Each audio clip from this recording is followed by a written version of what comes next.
tonight's JV and varsity baseball games between the Central City Wildcats and the Wapsie Valley Warriors.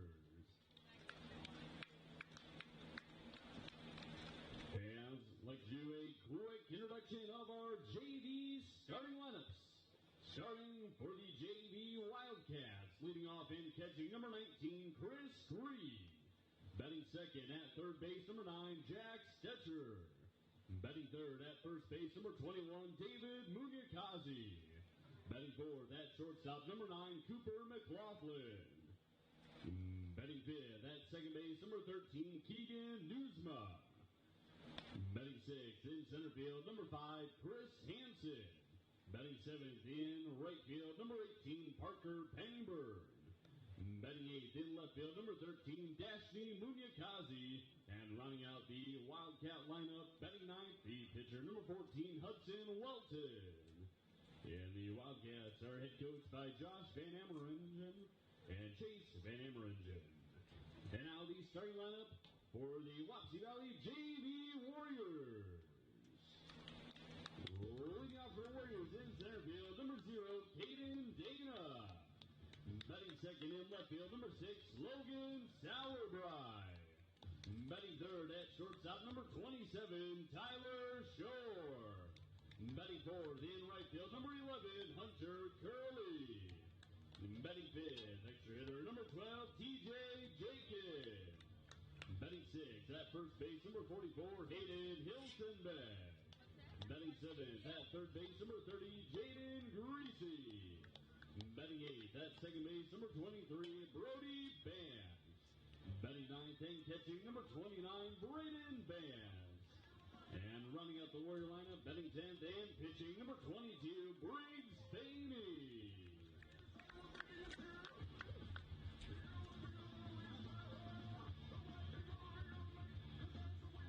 And throughout the night, be sure to check out the Wapsie Athletic Booster Club concession stand with many great items, including hot dogs, popcorn, full court sandwiches, Warrior nachos, a variety of candy, Pepsi products, and more. Restroom facilities are located on the back. And fans, in between the JV and varsity games tonight, we will be honoring our Warriors senior baseball players with senior night. And fans, anyone who has a friend or loved one wanting to follow along with tonight's games from home, the games are being live streamed on the Wapsie Valley Athletics YouTube page.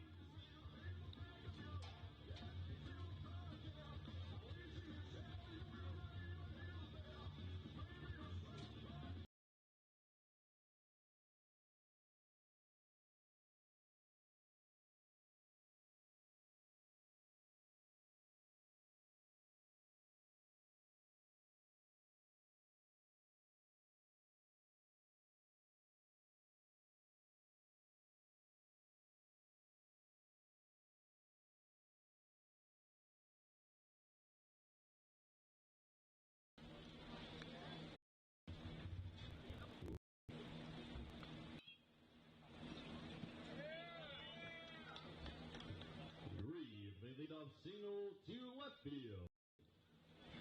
Next up back, third baseman, number 19, Jack Stetcher.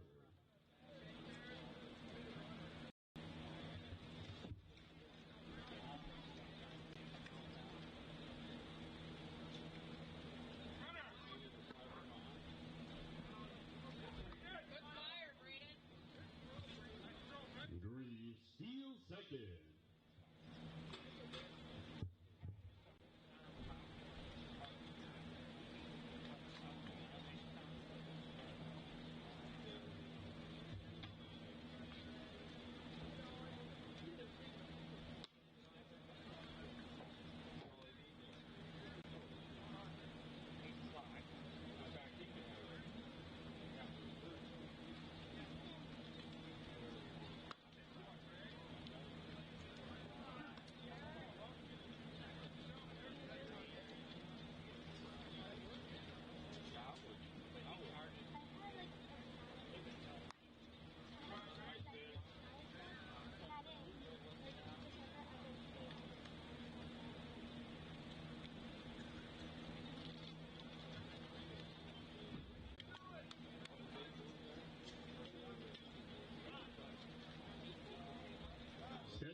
strikes out for out number 1.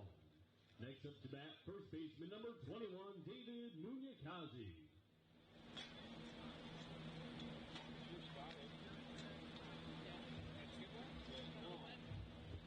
Coming into courtesy of the the Wildcats, number 11, Matt Klosterman.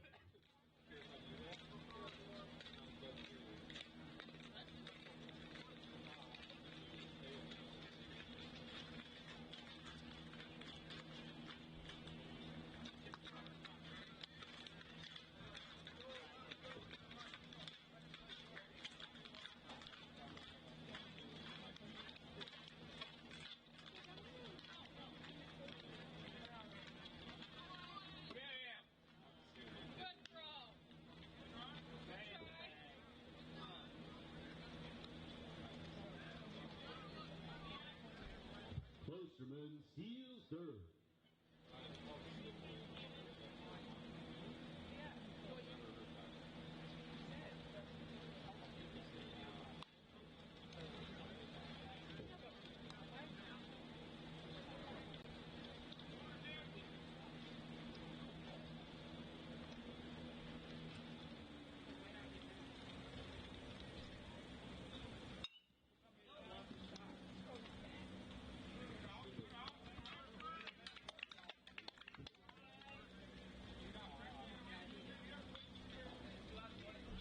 Munyakazi grounds out to the shortstop Tyler Shore to Hayden Hilsenbeck for out number 2 as Klosterman scores for the Wildcats, taking the 1-0 lead.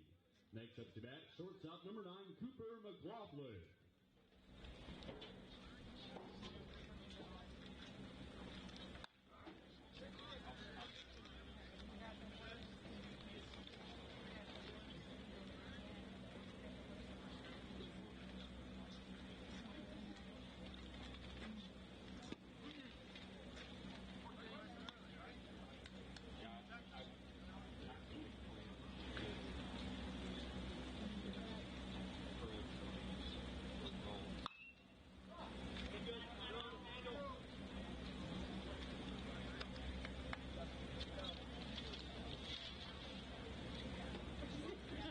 It's going to the basement.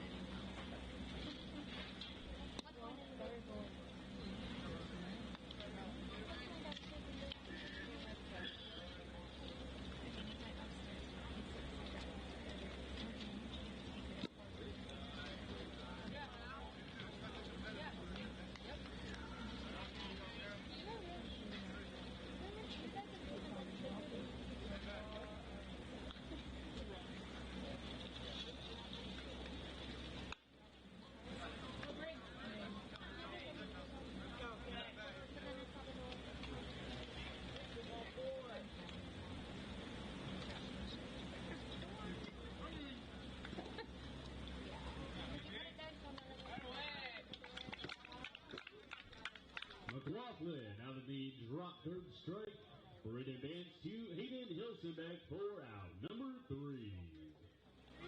In the top of the first, the Wildcats score 1 run on 1 hit, no Warriors leaving none on base. Give up for Wapsie Valley, Caden Dana, Logan Sauerbry, and Tyler Shore.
fielder number 0, Caden Dana. Of the first inning, they have to one hit, first guy in the second.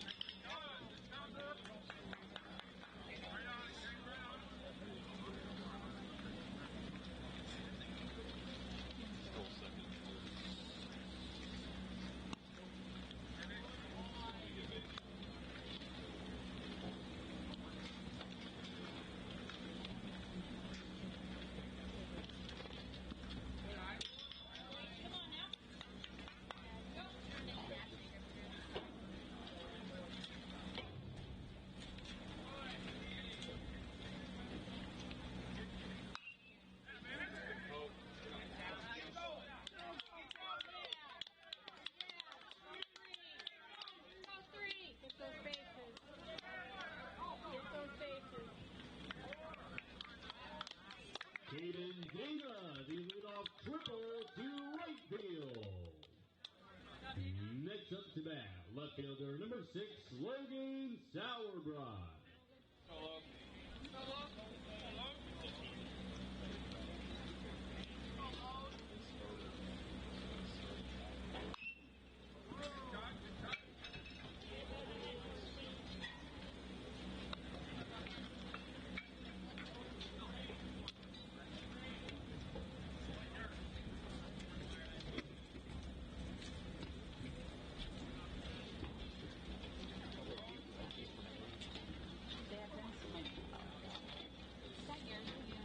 Okay, is it safe here? We're not here very long. We gotta go to another game.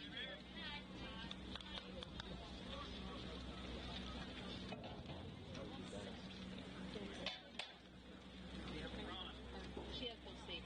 No, not those. Just right here. Okay, that's okay.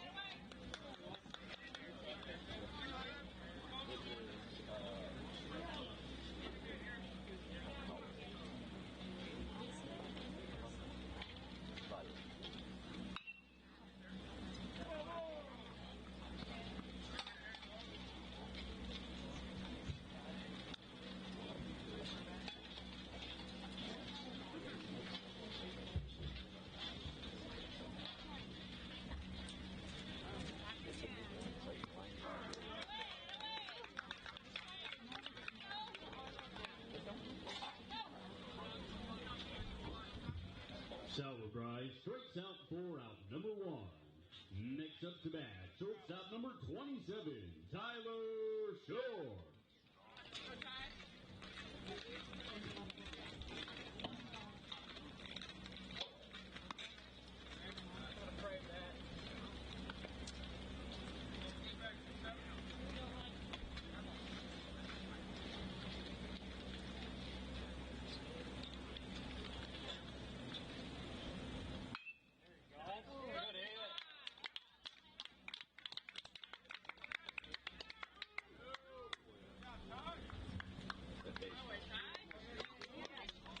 Tyler Shore to one. Next up to bat, right fielder number 11, Hunter Curley. Shore out at second, 4 out, number 2.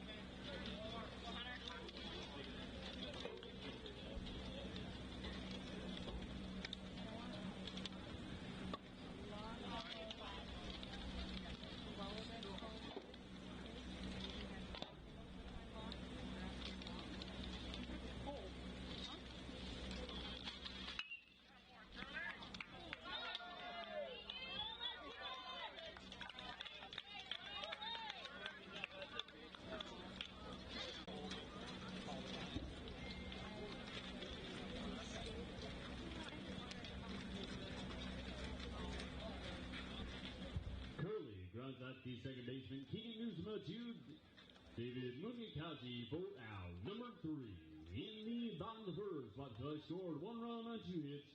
No Wildcat errors, leaving none on base.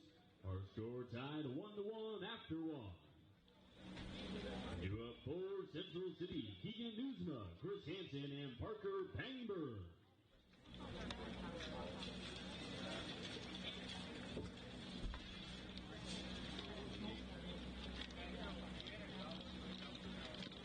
You can tell it when it's mold.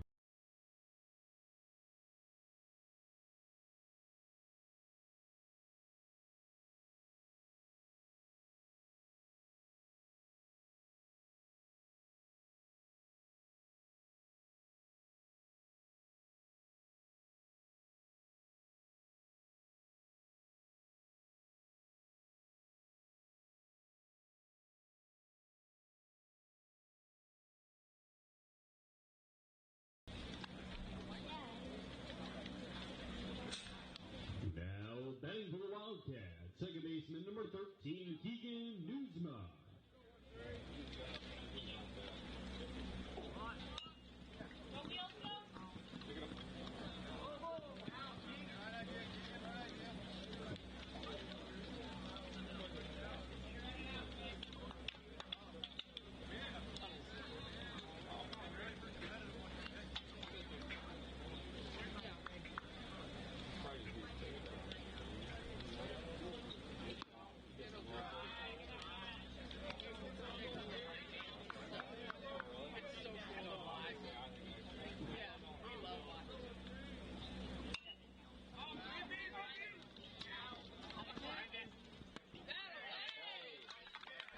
Newsma contact the catcher, Brody Vance.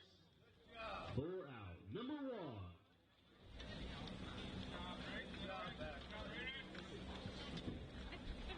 Next up to bat, center fielder number 5, Chris Hansen.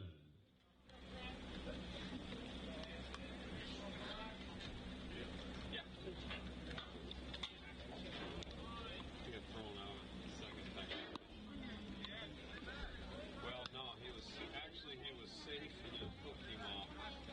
So he would get a double, but he off the bag.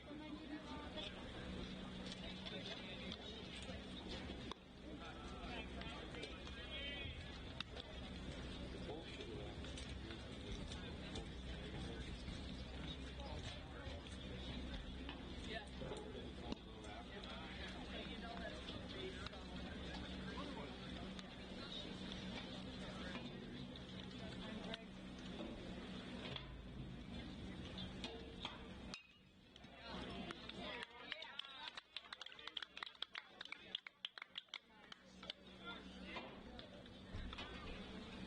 Hansen lines out to the first baseman, Hayden Hilsenbeck, 4 out, number 2. Now coming up to bat, right fielder number 18, Parker Pangberg.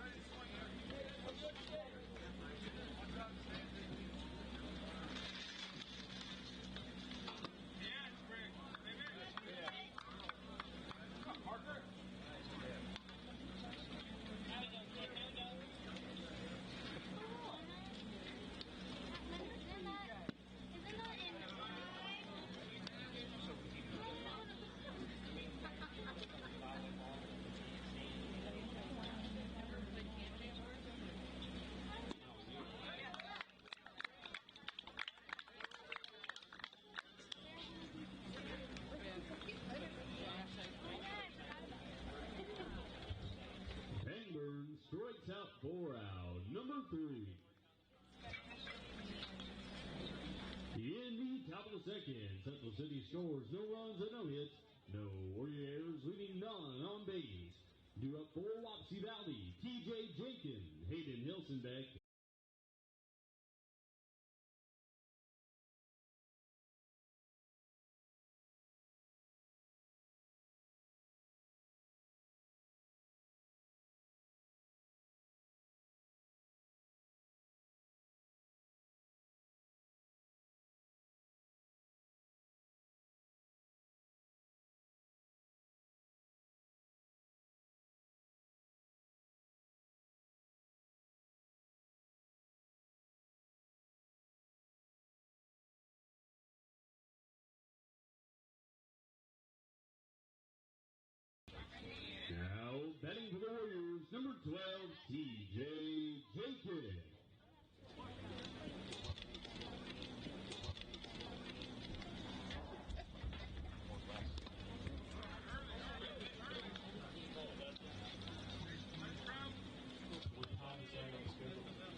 in with the leadoff single to left center field.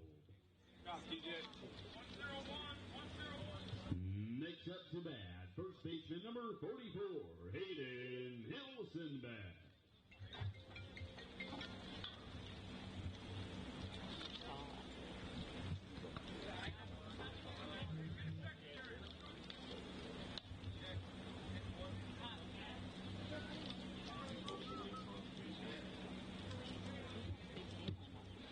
Yes, close them up. Close them up. Hilsenbeck reaches safe at first.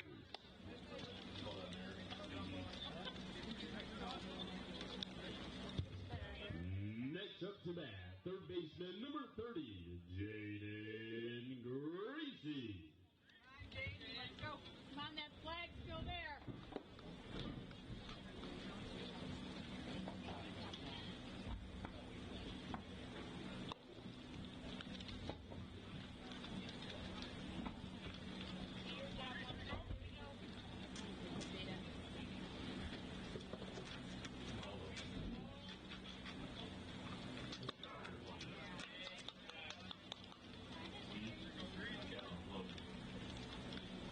That doesn't need to be pointed to the battery on it. Yeah. Well, then it's used to switch power.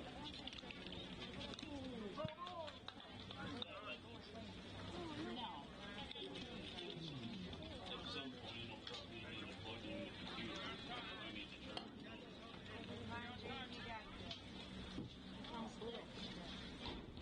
It's all of that.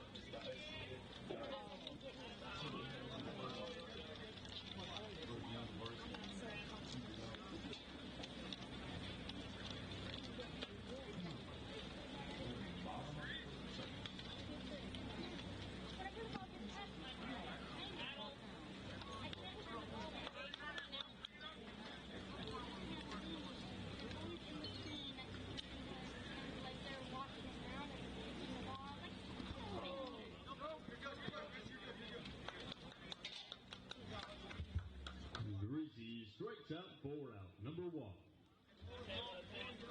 Next up to bat for the Warriors, second baseman number 23, Brody Bass.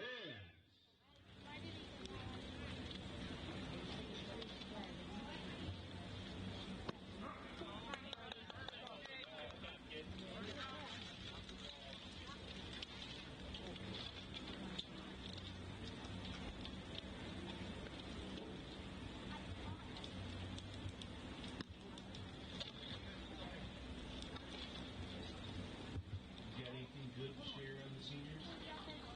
Something funny or memory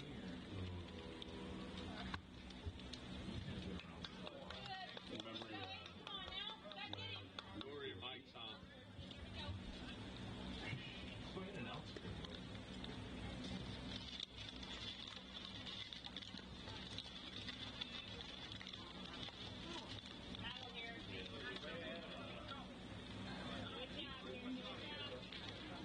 running down the belt plane.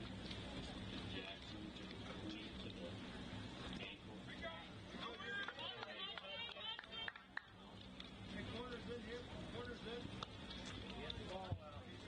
Bass draws the walk.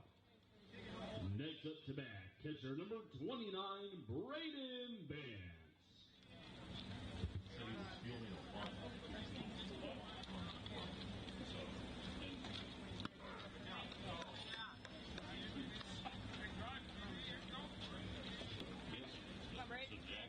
Jackson caught his laser hit just coming out behind. Stepped on his ankle, bleeding. Pull, knee, cut, ankle, bleeding a bunch. He's like, oh, it's fine. He just went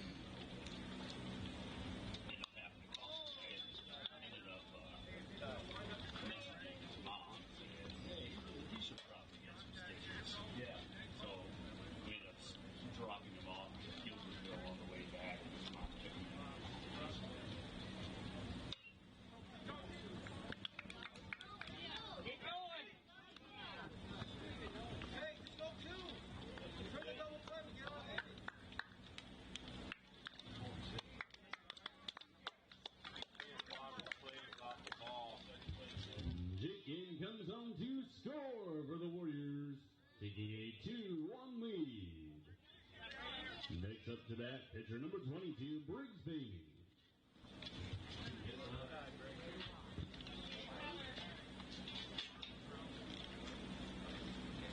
Go top half.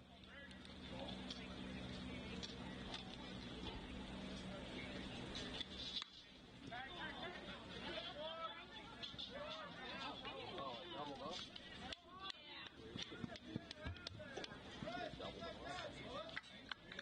Pregame, the RBI single scores Hayden Hilsenbeck. Warriors lead 3-2-1. Next up to bat for the Warriors, center fielder number 0, Caden Dana.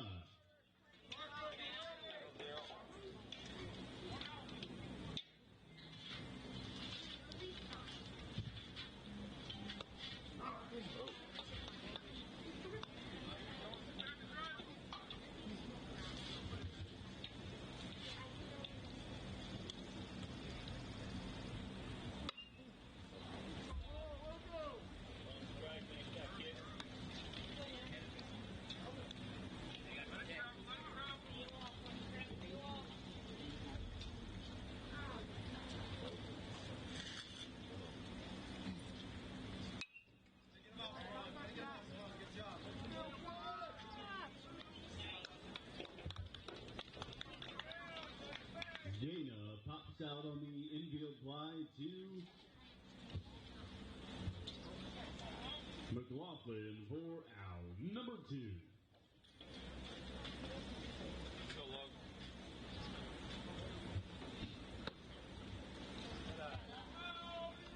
Now up to bat, left fielder number 6, Logan Sauerbrei.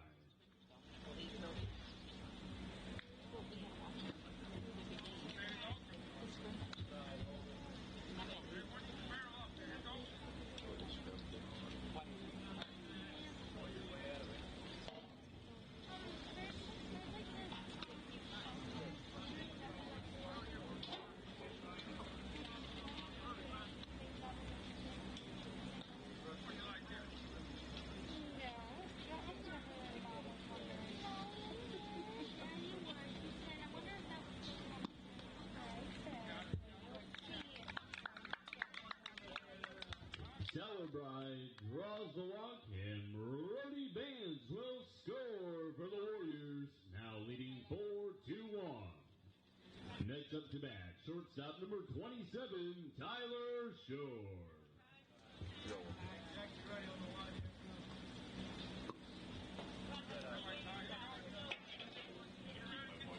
Fresh tonight. Boys want me to sing the anthem.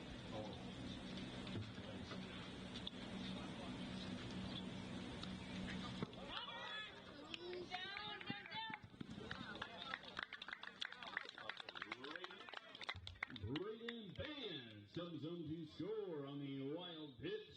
5-1 Wapsie Valley.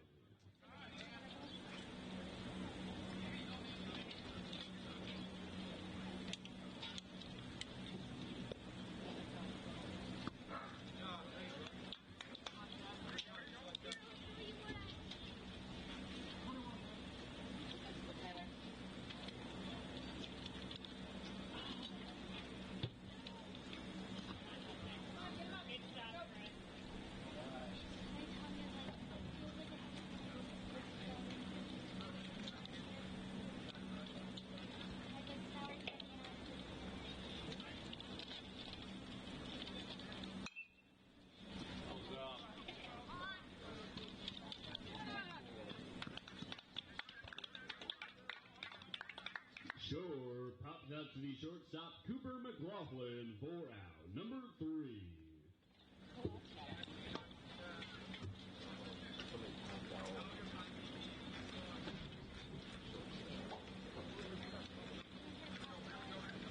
In the bottom of the second, Wapsie Valley scored 4 runs on 3 hits, 1 Wildcat error, leading 2 on base. Due up for Central City, Gaston Munikazi, Hudson Walton, and Chris Green.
JV scores on the wild pitch.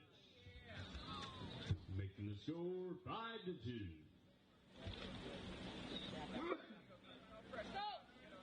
Come on, Wapsie, hold him now. Let's go, good. Let's go, Christy.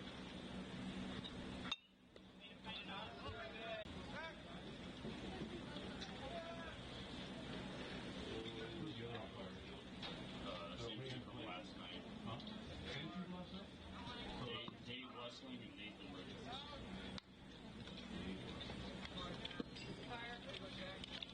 Klosterman steals second. That's all right. Come on, Jack.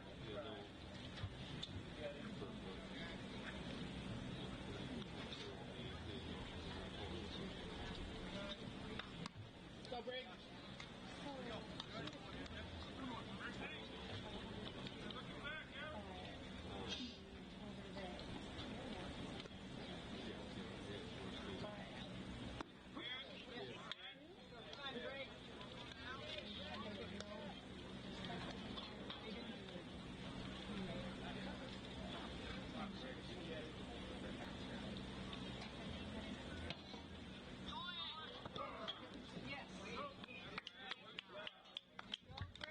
Stetcher strikes out 4 out. Number 2.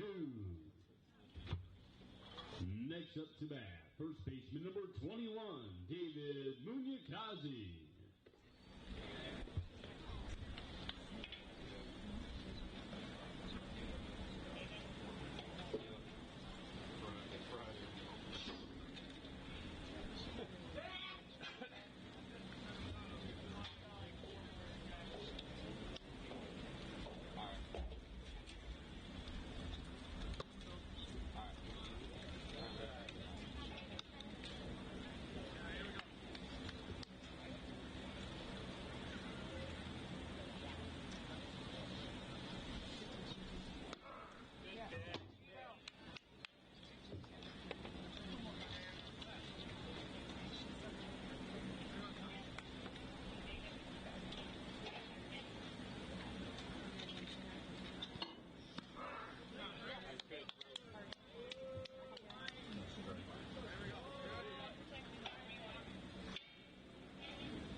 Munyakazi out on the drop, third strike, 4 out. Number 3. Tagged by Braden Bands. In the top of the third, Central City scores 1 run on no hits, 2 Warriors leading 1 on base. 2 up for Wapsie Valley, Hunter Curley, TJ Jakin, and Hayden Hilson back.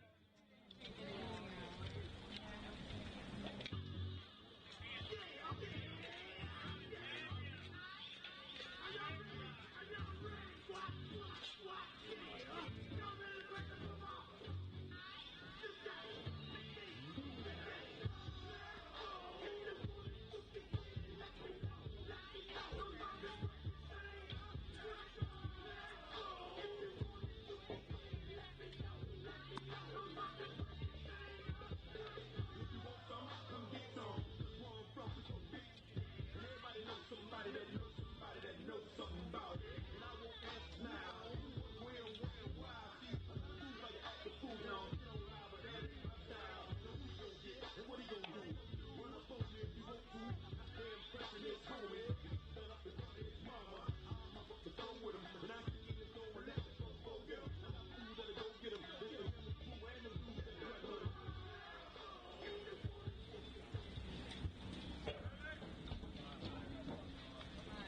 Leading off the third for the Warriors, right fielder number 11, Hunter Curley.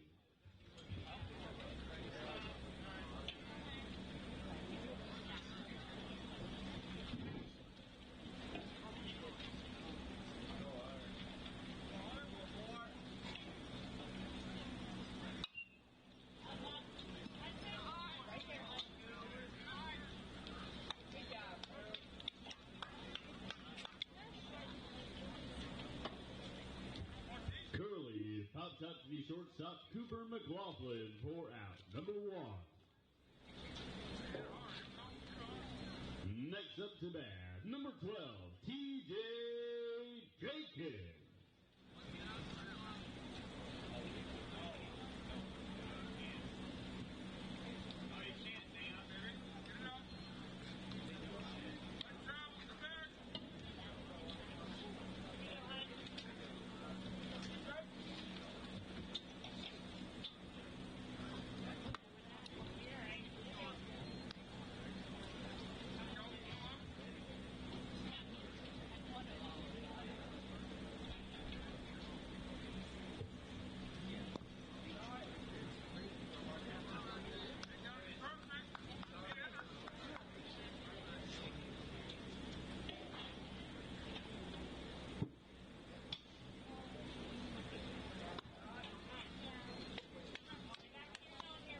Jenkins draws the walk.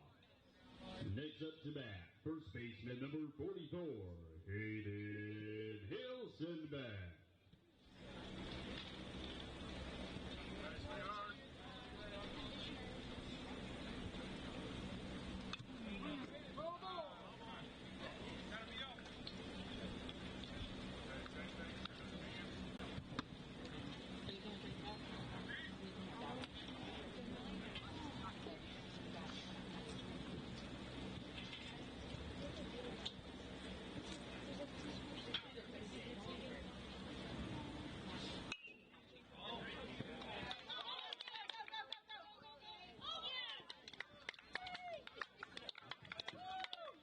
Greasy reaches on the newsmaker as Jenkins scores for the Warriors. Now leading 6-2. Next up to bat, second baseman number 23, Brody Vance.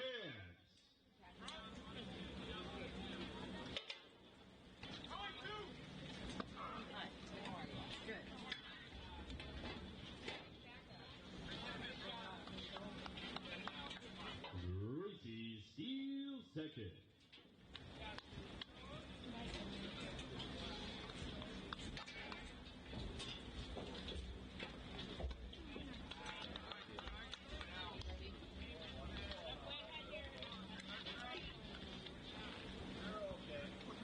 This happening to one down.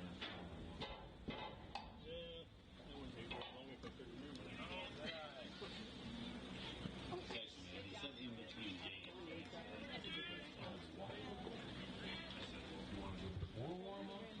I said obviously, but before pregame, right after the JV game, one numbers.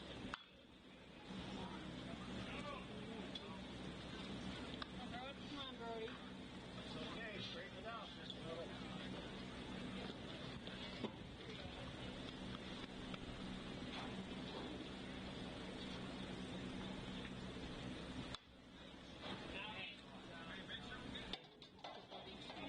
So in last quarter, last minute, so it's on that sheet.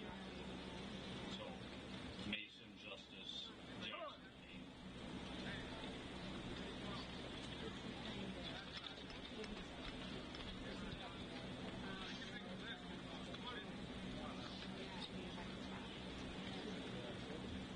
That happened once at a softball game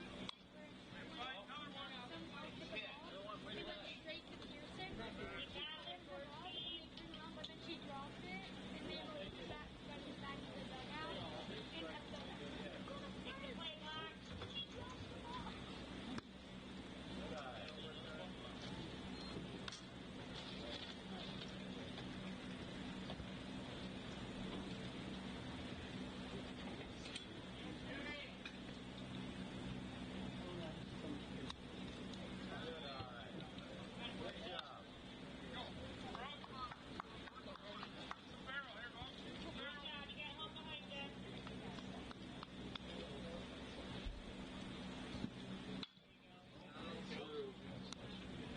Good job. Brody Vance, infield single. Next up to bat, catcher number 29, Braden Vance. Can't see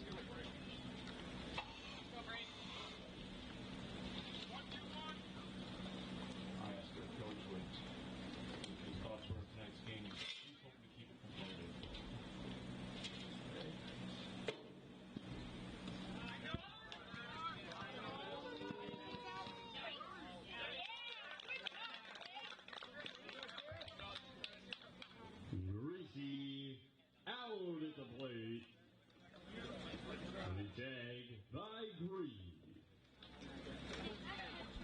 4 out. Number 3 in the bottom of the third. Wapsie scores 1 run on 1 hit, 1 Wildcat error, leaving 1 on base. 2-4 Central City. Cooper McLaughlin, Keegan Newsma, and Chris Hansen.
Now batting for the Wildcats, shortstop number 9, Cooper McLaughlin.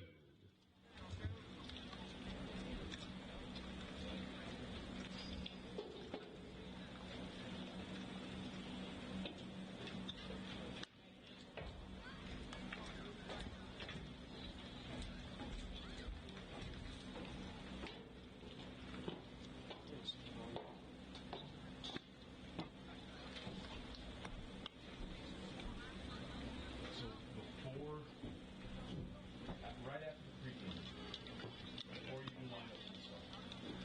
Okay.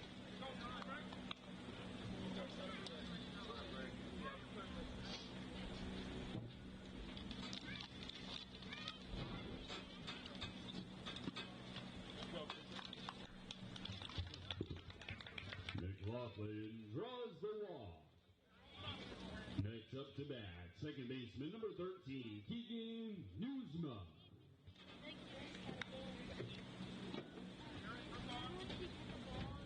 So would you say about 6:45 then?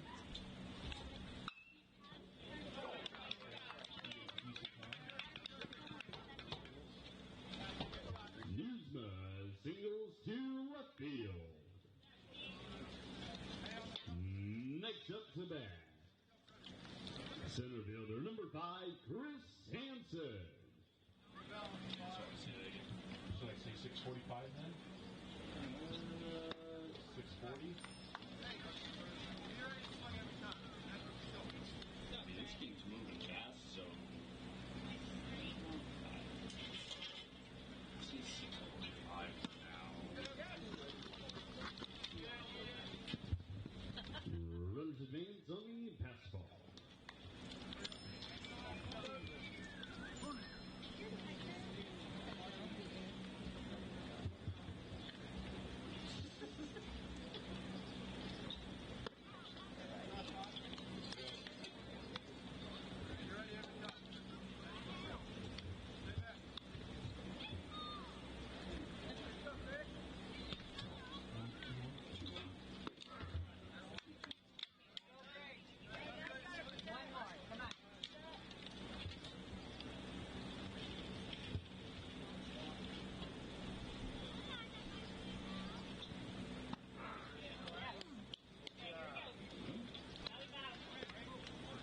No, I guess it was.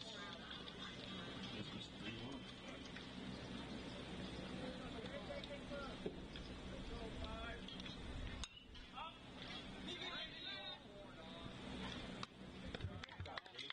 Hansen pops up to third baseman Jaden Greasy, 4 out. Number 1. Next up to bat, right fielder number 18, Parker Pangburn.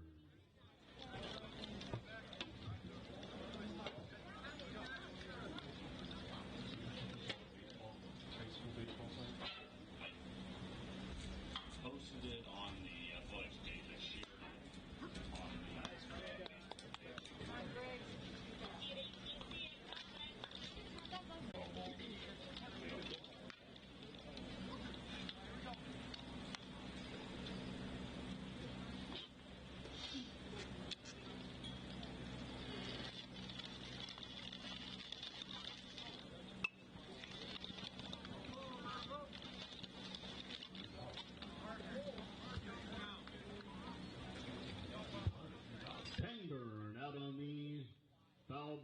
third strike. 4 out, number 2. All right.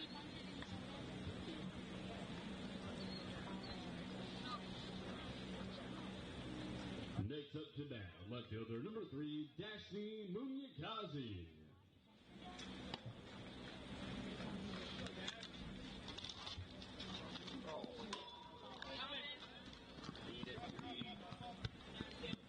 McLaughlin comes home to score for the Wildcats. Score now 6-3.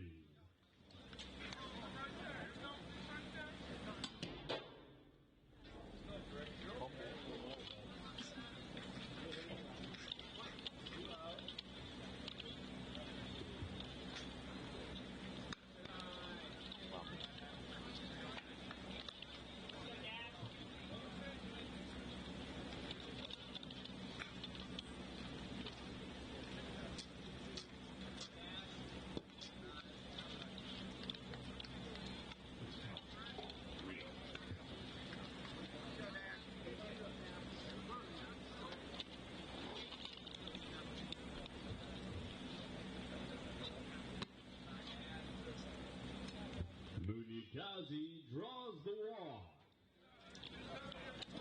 Now batting pitcher number 14, Hudson Welton.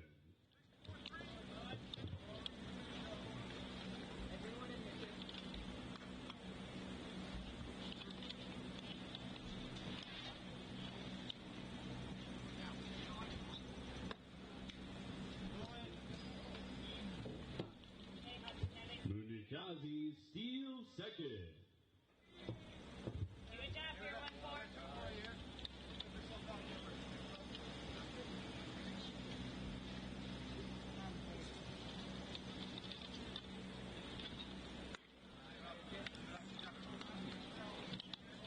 Here you go, Brick.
the plate. The throw from Curly to Braden Vance for out number 3. In the top of the board, Central City scores 3 runs and 2 hits, no Warriors. Leading 2 on base to look for Wapsie Valley, Braden Vance, Briggs Bainey, and Caden Dana. Yes, sir.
Strike.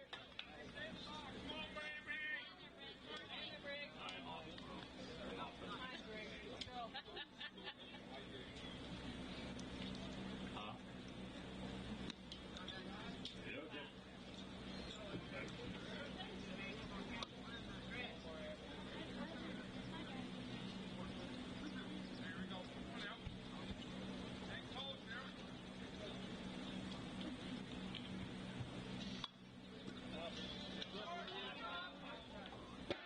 Top half. Let's go.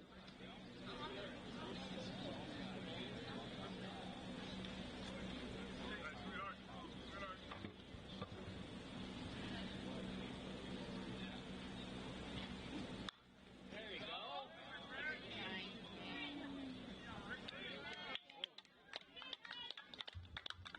Bailey singles to right field.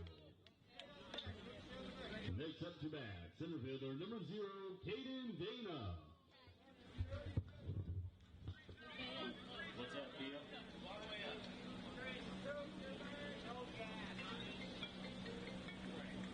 So you're having a baby brother? Are you excited to have a baby brother?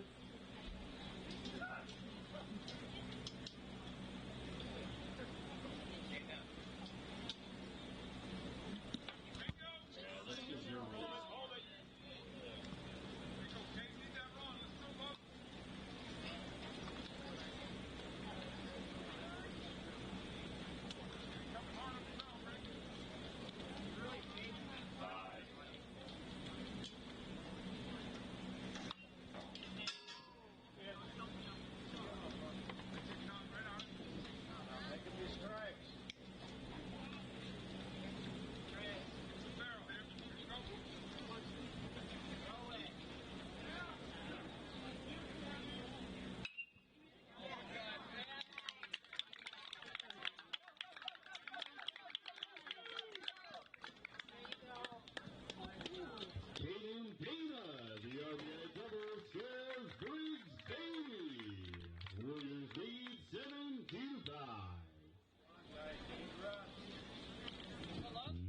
to bat.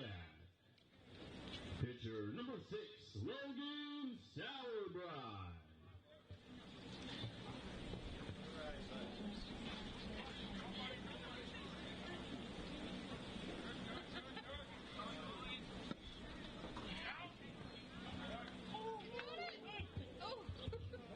Dana steals third. Keep going! And Dana comes on to score. Now 8-5 Warriors. That was consider that away. I think so. His catcher was more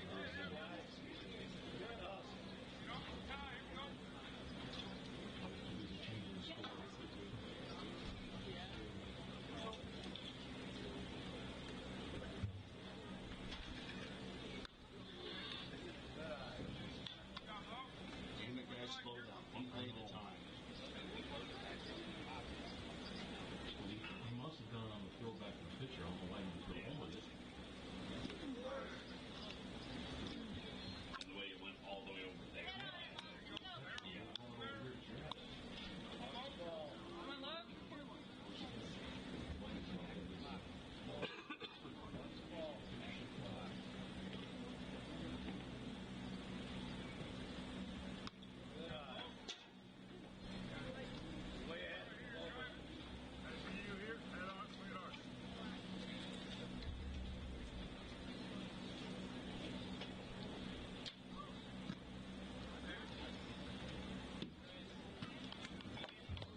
Sauerbrei throws the walk. Next up to bat, shortstop number 27, Tyler Shore. Leave him up.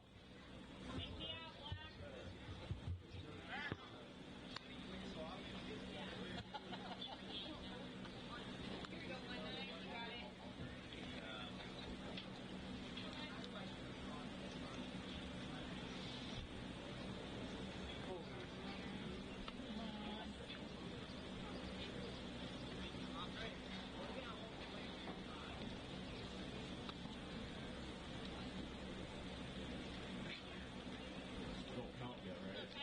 Nope.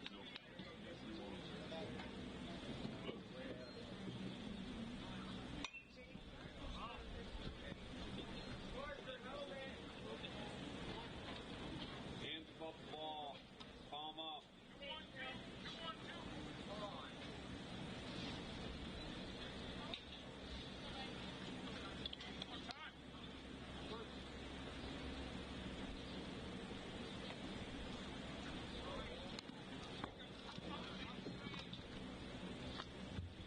Sauerbrei advances to second.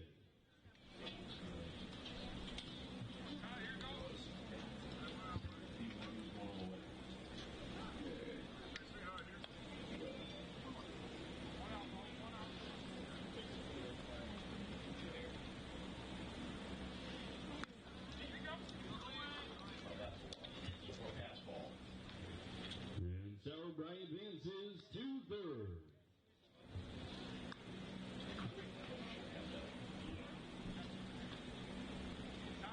Was it inside? Sure. Let it play out. That was catchable. Yeah.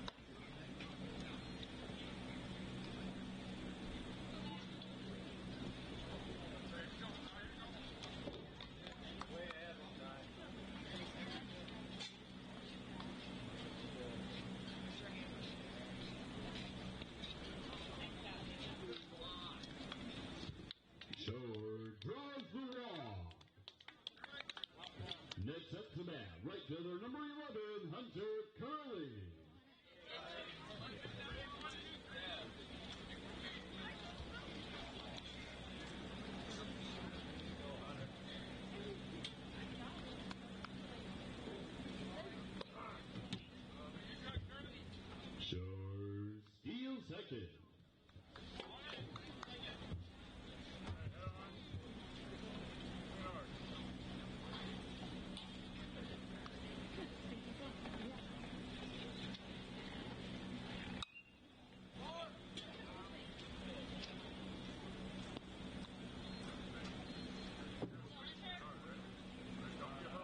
scores on the wild pitch.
Hilsenbeck draws the walk.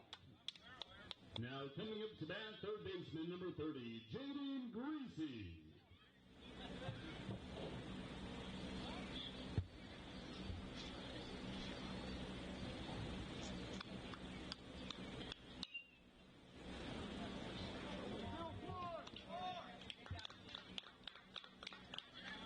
Greasy pops out in the infield fly to Keegan Newsma for out number 2. Next up to bat for the Warriors, second baseman number 23, Brody Bass.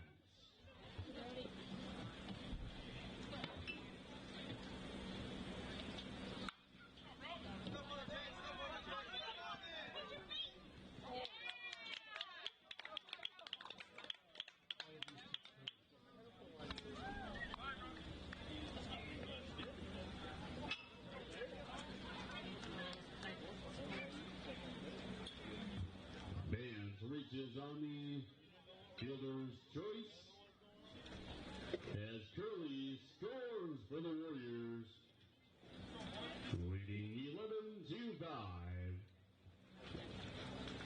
That'll end the bottom of the fourth, where Wapsie Valley scored 5 runs and 2 hits. 2 Wildcatters leading 3 on base, leading 11-5. Drew up for Central City, David Munikazi, Cooper McLaughlin, and Keegan Newsma.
Wapsie is hit by the pitch.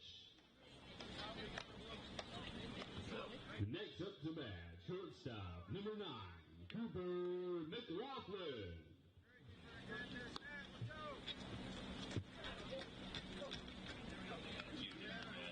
Starting JV and Varsity. Coming into courtesy run, number 11, Matt Klosterman.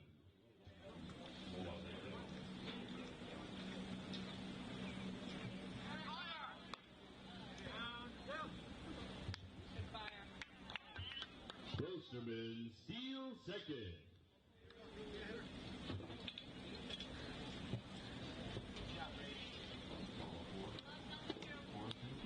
Come on, hold him, guys. One.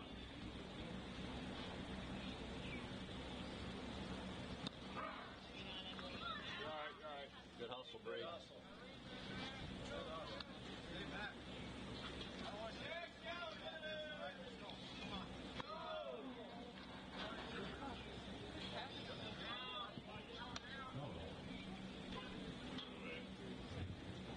Klosterman advances to third.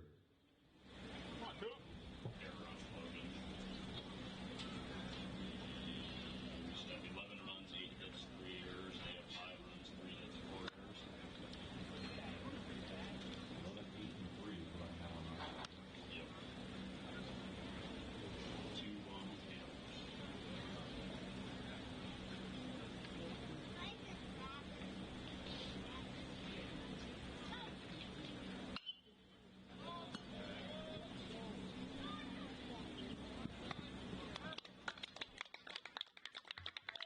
McLaughlin flies out to the left fielder, Briggs Bailey, for out number 1.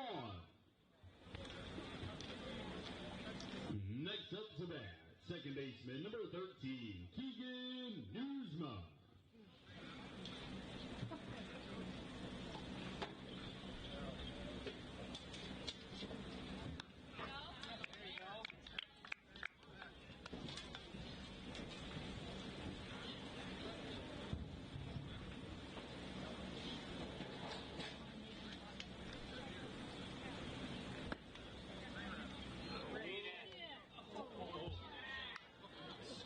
Keep him down. I'm sure it's what's going in the left.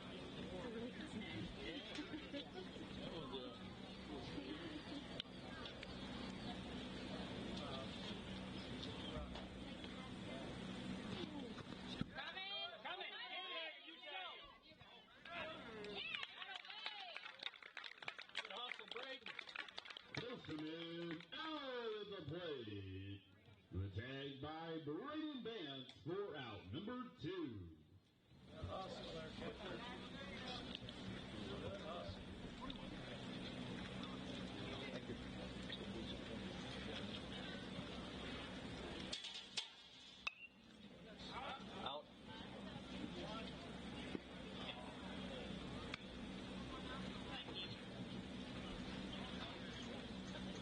Risky place to park the bus over there.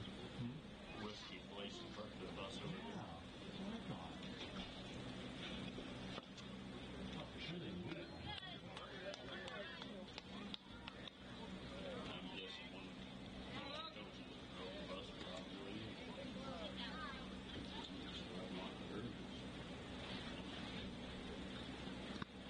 Just don't care. Newsma draws the walk. Next up to bat, first baseman, number 5, Chris Hansen.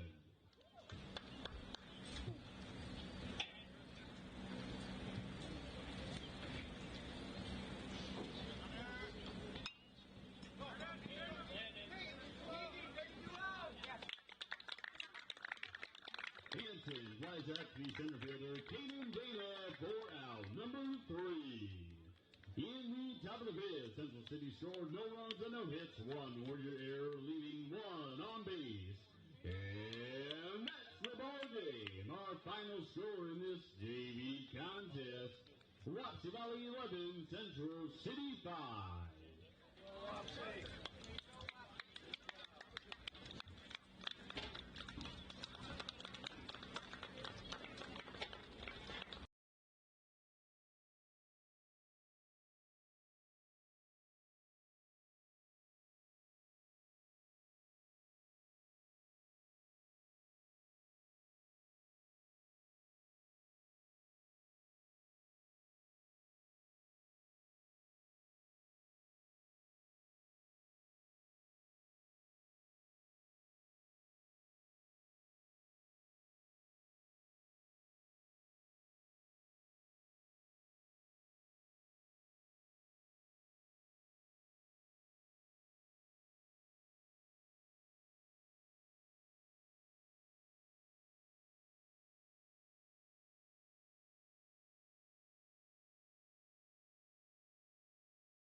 Welcome, everyone, to our live baseball stream. We are live from Wapsie Valley Warriors Field. I'm your play-by-play announcer, Shane Kelly. It's the final home regular season game, and it is senior night. Today's matchup features the Central City Wildcats from the Tri-Rivers West Conference versus our Wapsie Valley Warriors. The Wildcats come into tonight's game. Their record is 5-18.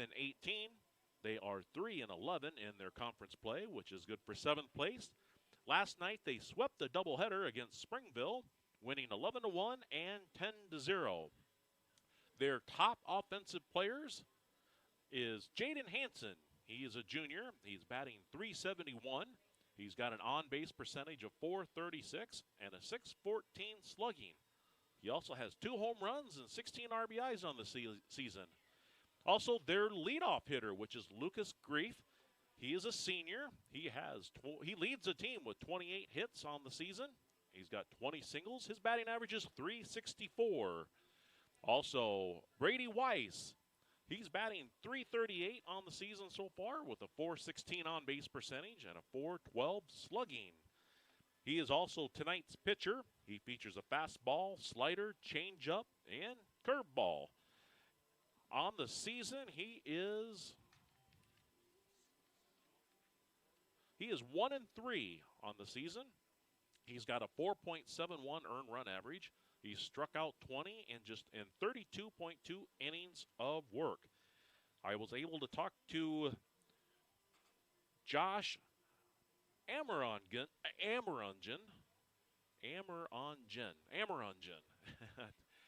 And he's hoping that his team will keep it competitive tonight. Wapsie is coming into this game 21-10. They are 8-4 in conference play, coming off an exciting 11-0 win over North Tama last night. Since it is seniors night, I am going to mention the top senior players for offense, which is Jackson Kuhlman. He's got a .340 batting average. He's got a .404 on-base percentage and 27 RBIs, which leads the conference. Also, Mason Harder. He's got his batting average up to .247. He's been improving on that all season. He also has a .382 on-base percentage, and he scored 20 runs for the Warriors. Also, Kane Schmitz. He's batting .222 on the season. He's got a .447 on-base percentage, and he's walked 19 times, which led the team up until last night. So we might see Kane. He has been cleared to play. He's not in the starting lineup, but he's hoping to maybe get in the game later. Tonight's starting pitcher is senior Justice Kelly. He's only pitched in 3 games so far this season, just 2.1 innings. He has allowed 2 earned runs. It will be his first start since last season against Mason City Newman. The officials for tonight's game is Nathan Richards. He will be the home plate umpire, and Dave Wessling will be joining him out in the infield. Here are tonight's lineups.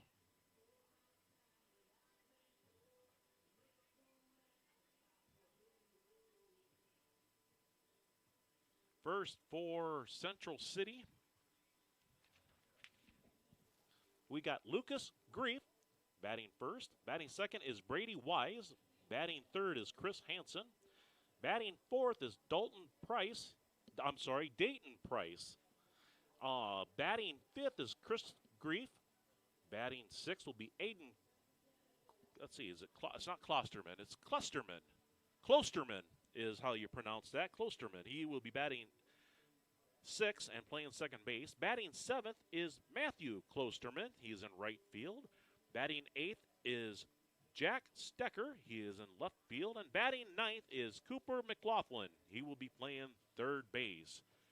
Here is how the Warriors will line up defensively. In the outfield, we got Hebner in left, Bellis in center, Shore in right. In the infield, we got Hesse at third base. We've got Garrett Shannon at shortstop. At second base, we've got at second base, we'll have Manny Hebner. The graphic is wrong. Harder will be in left field. At first base will be Jackson Kuhlman. And on the mound tonight will be Justice Kelly. And behind the plate is Tucker Latterberg.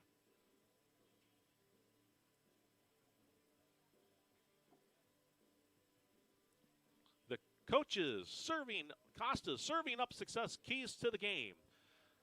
The coach is just hoping not to overlook Central City. He wants to continue the great hitting that he's been getting from his team. And, of course, we mention it every game, defense. He's looking for defense. So that's going to conclude the pregame. We're going to go on to the senior festivities, and I am going to go down on the field. I'm going to turn on the outside mic, and that way you can hear everything that's going on.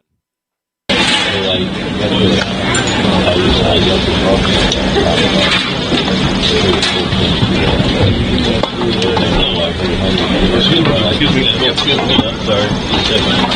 There you go, Mike. Thank you.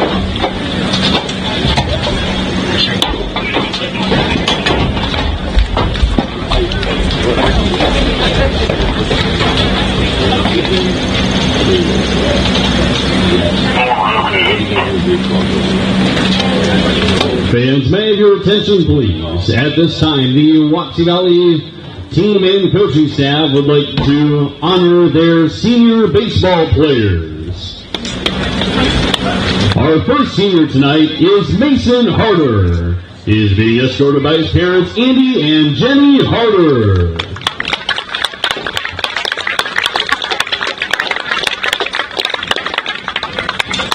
Mason has been playing baseball at Wapsie Valley for 1 year. He has played right field and left field primarily.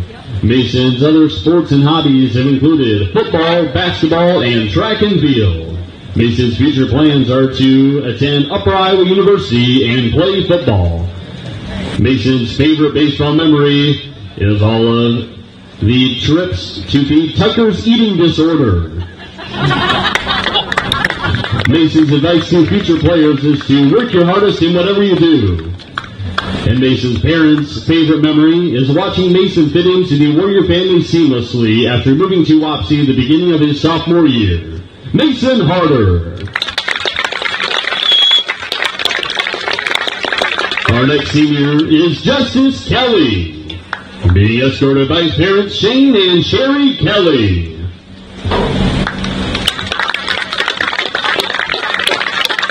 Justice has been playing high school baseball for 5 years and primarily at the shortstop position. Justice's other sports and hobbies include golf and basketball. Justice's future plans are to go to Hawkeye and possibly transfer to Iowa for sports journalism. His favorite baseball memory is closing a game pitching versus AP sophomore year at home on senior night. His advice to future players, practice on your own because you don't get many practices. And his parents' favorite memory is Justice getting the game-winning hit against Janesville last year. Justice Kelly. Our next senior is Jackson Coleman.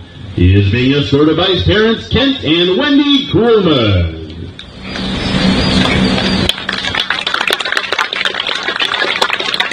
Jackson has been a 5-year high school baseball player, playing first base and outfield primarily. His other hobbies and sports in high school have included football and track and field. Jackson's future plans are to start an apprenticeship at K&W Electric. His favorite baseball memory is when the Alburnett coach snapped his fungo after we beat them. His advice to future players is hit off the tee. His parents' favorite memory, it isn't just one thing. It was watching him play football and baseball, enjoying his senior year and seeing him change and grow over the past few years into the person he is today. Jackson Coleman. And our final baseball senior is Kane Schmitz, being escorted by his parents, Kurt and Jackie Schmitz. Kane has played high school baseball for 5 years as a pitcher and second baseman. Kane's other sports and hobbies have included football and basketball. His future plans are to attend Hawkeye Community College. His favorite baseball memory are all the pregame spike ball games. His advice to future players is to take advantage of all the memories. And Kane's parents' favorite memory was just watching him play and do the things he loved with his friends, and watching him pitch has always been their favorite part, and when he gets a big strikeout. They've always been such a fun group to watch in any sport. King Schmidt. And let's give a big hand for all of our senior players and their parents for their dedication and time to be watching our baseball program.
Features the Central City Wildcats and your Wapsie Valley Warriors.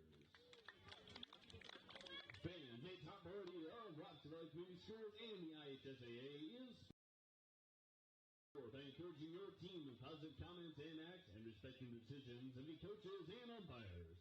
Our umpires for tonight's game are Mr. Nathan Richards and Mr. Dave Wesley. All right, folks, I'm back live.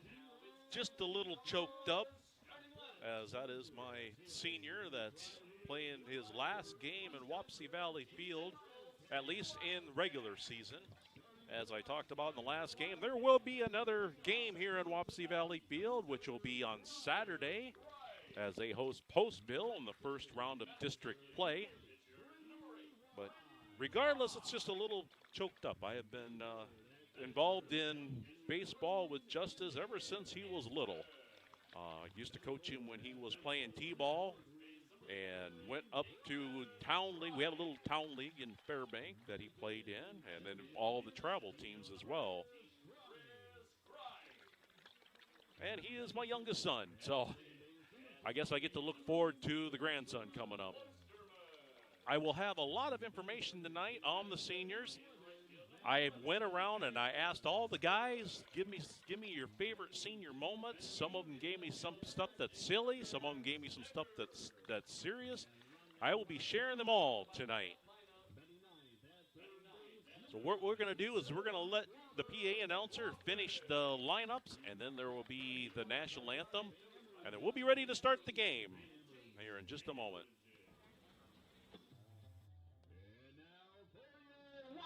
Valley Warriors. Starting for the Warriors, leading off the pitcher, number 22, Justin Skelly. Batting second in right field, number 18, Jake Shore. Batting third, the catcher, number 13, Tucker Rutherford. Batting fourth at first base, number 31, Jackson Kuma. Batting fifth in center field, number 5, Briar Bellis. Batting six at third base, number 24, Blake Wapsie.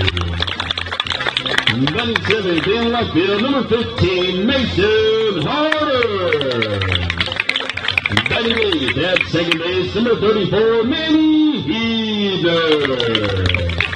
And rounding out the rear lineup, batting ninth at shortstop, number 17, Gary Shannon. The Warrior Retired head coach by Tom Jakin, assisted by Colin Bergman. This time, ladies and gentlemen, we ask if you're able to do so, please rise. Gentlemen, remove your caps and face the flag in center field as our nation knows to protect its freedoms and liberties with the singing of our national anthem. Oh, say, can you see by the dawn's early light what so proudly we hailed at the twilight's last gleaming, whose broad stripes and bright stars through the perilous fight o'er the ramparts we watched were so gallantly streaming, and the rocket's red glare, the bombs bursting in air, gave proof through the night that our flag was still there. Oh, say does that star-spangled banner yet wave o'er the land of the free and the home of the brave.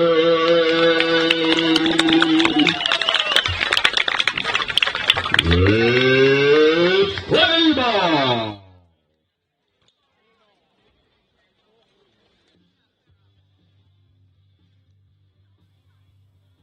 All right, we're back getting ready to start to tonight's game.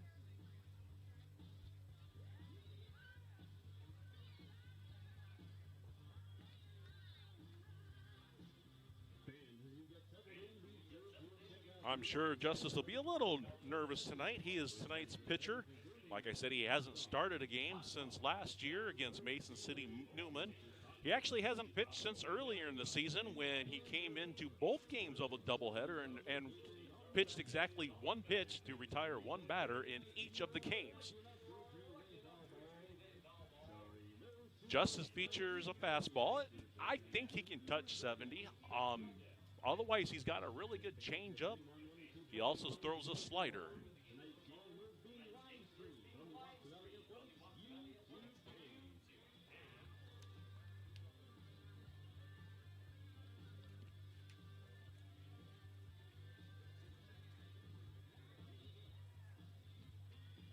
This season's live stream is sponsored by Access Systems. They are an Iowa-based company with offices across the state of Iowa and surrounding states.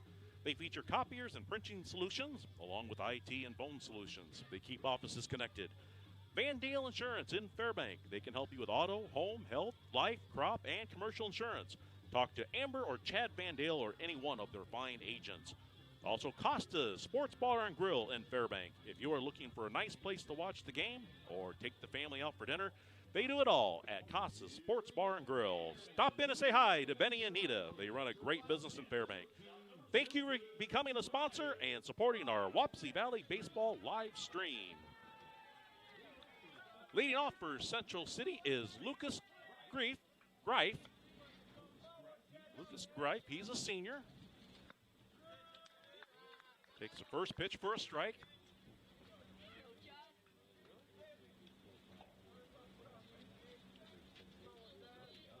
Justice looks in for the sign. He gets it. Here's the pitch. That pitch is swung on, hit foul on the right-hand side.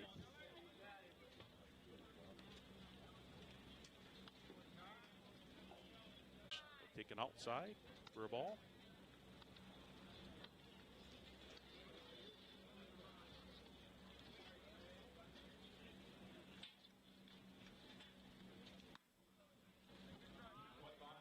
quite find the strike zone there. That's ball 2.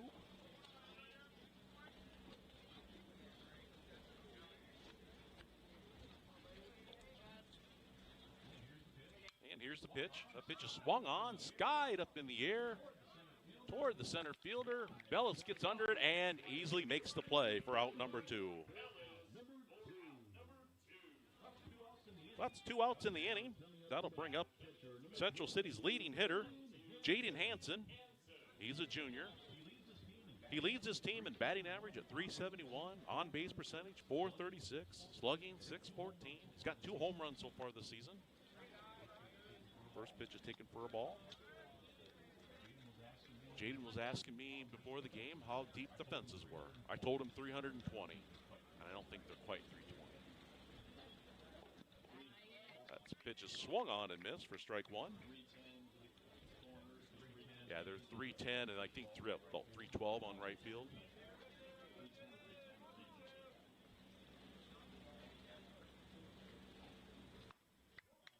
Swung on and missed for strike 2. Justice is looking for his first strikeout of the season.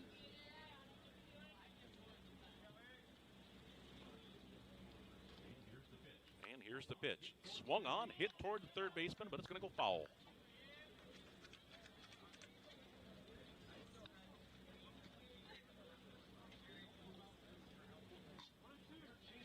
Garrett Shannon is taking Justice's spot at shortstop. He's been doing really well at short for the JV team. Something the Wapsie Valley Warriors will have in future years. Swung on and missed for strike 3 on a 62-mile-an-hour slider. So that's his first strikeout of the season. If you'll have to excuse me if I don't do a little happy dance. But that'll do it for the Wildcats in the top of the first inning. No runs, no hits, no errors. We'll head to the bottom of the second inning. 2 up for the Warriors. Actually, let me bring up their lineup for you. Can you turn that light on? You can hardly see the... Thank you. Let me bring up that graphic.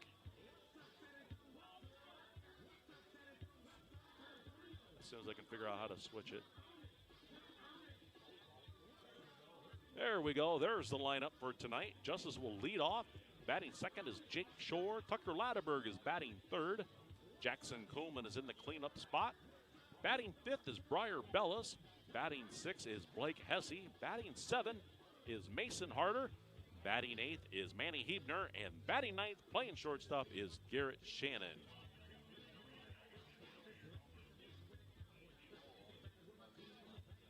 And then defensively,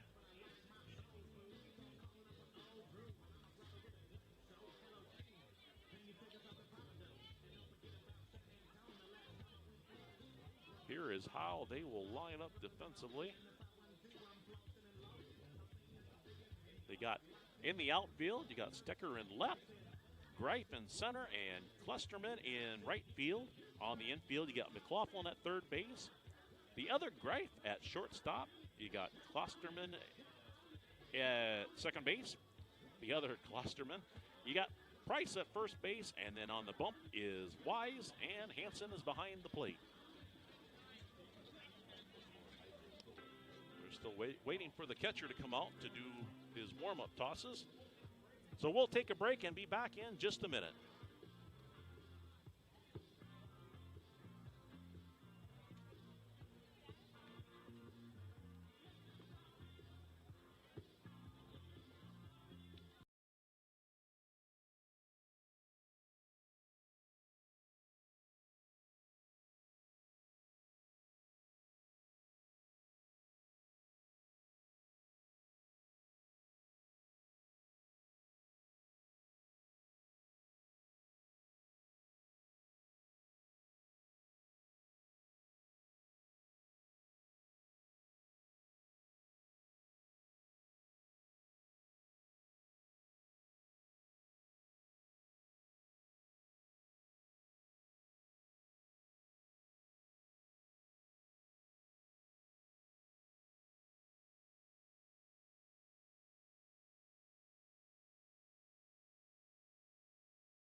All right, we're back live.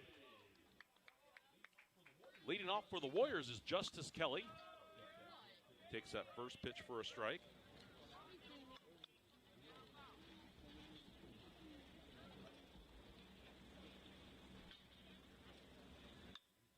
And here's the pitch. That pitch is skied up in the air toward the center fielder. That ball's going to drop for a base hit. So that'll be the first hit of the game. Justice 38 single on the season. That'll bring in Kane Schmitz to courtesy run for Justice. It's been a while since Kane's been in a live game.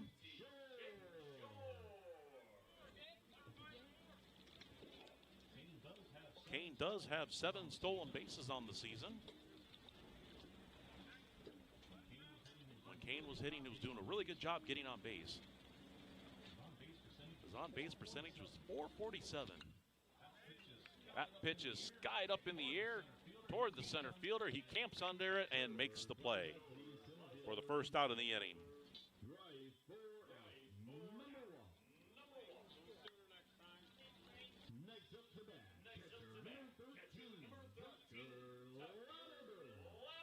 That'll bring up Tucker Latterberg.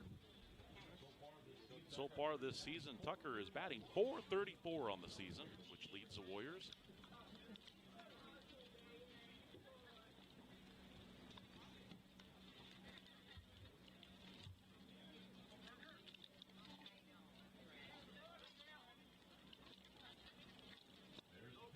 There's the pitch, taken outside for a ball.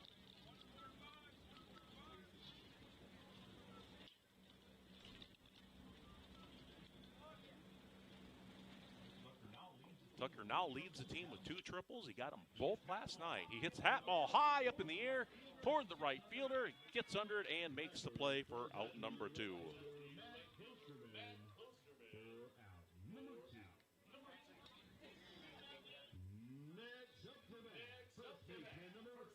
That'll bring up the first baseman, one of the other seniors, Jackson Kuhlman.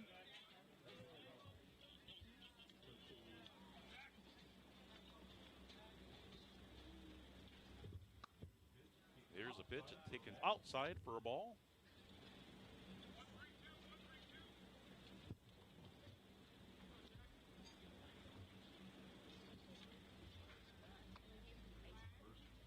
First, another throw over to first base. Schmidt's able to get back. So that'll be a stolen base for Kane Schmitz, and then he'll reach third on the throwing error by the catcher. So that'll put a runner on third base with 2 outs. Kuhlman's got a 3-ball and no strike count. Way ahead. He's looking for something to drive here. And that pitch is way outside for ball 4. So now we got runners on the corner. That'll bring up Briar Bellis.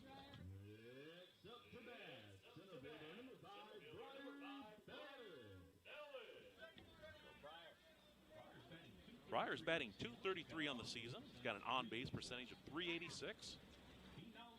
He now leads the team with 21 walks. He swings and fouls that one straight back for strike 1.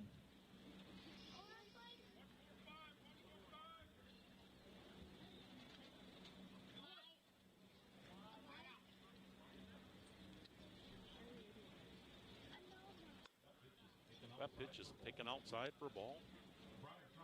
Briar probably gave me one of the most amusing senior moments. He told me that Kane gave him some really good girl advice. And he said worked. He's going to hit that ball in the right field for a base hit. That's going to score Kane Schmitz. So that'll put runners on first and second. But here's the funny part. I went over to the batting cage where Kane Schmitz was warming up. And I told him, I said, Kane, one of the other guys I asked about their favorite senior moment said that you gave him good girl advice. He immediately knew it was Briar. I didn't ask him what advice he gave him. I probably should have. Must have been great advice. Not true. I don't need much advice. I'm married. That ball is kind of squibbed off the bat. Goes to the second baseman who makes the play to retire Hesse. But the Warriors do get on the board with 1 run off 2 hits, 1 error, 2 runners left on base. We're going to head to the second inning. The Warriors lead 1-0. We'll be back here in just a moment.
We're back live for the top of the second.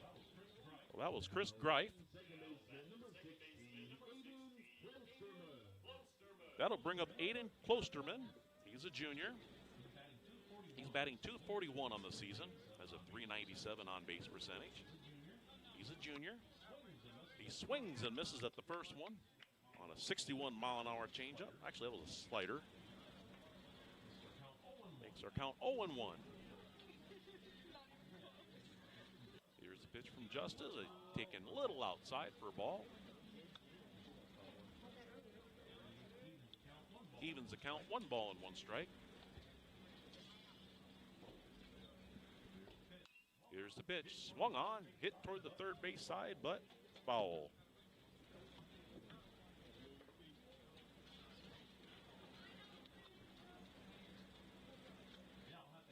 Yeah, I'll have to ask Bellis with that good girl advice. I could pass it on to Justice. He could use some good girl advice. Actually, I should have him talk to Kane. That ball is a little outside for a ball. Evens our count, 2 balls and 2 strikes.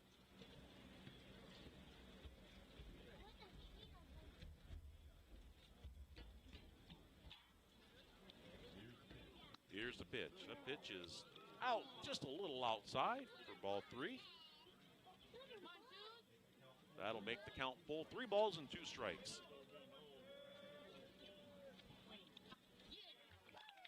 He swings and misses for strike 3. So that'll do it in the top of the second inning. No runs, no hits, no errors, no runners left on base. We're going to head to the bottom of the first inning. We've got Mason Harder, Manny Hebner, and Garrett Shannon due up. We'll be back in just a moment.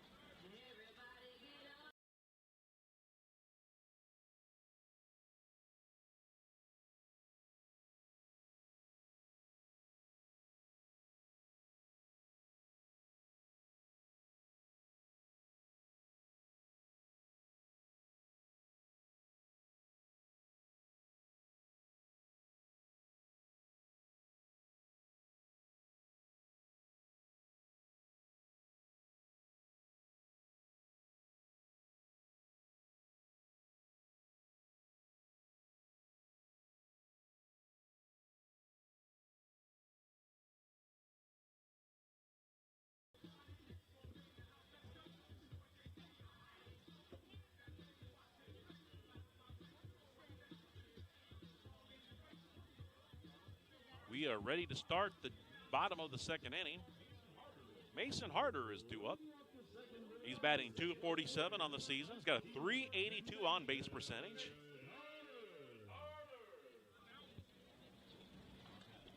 I've got fond memories of all these senior players.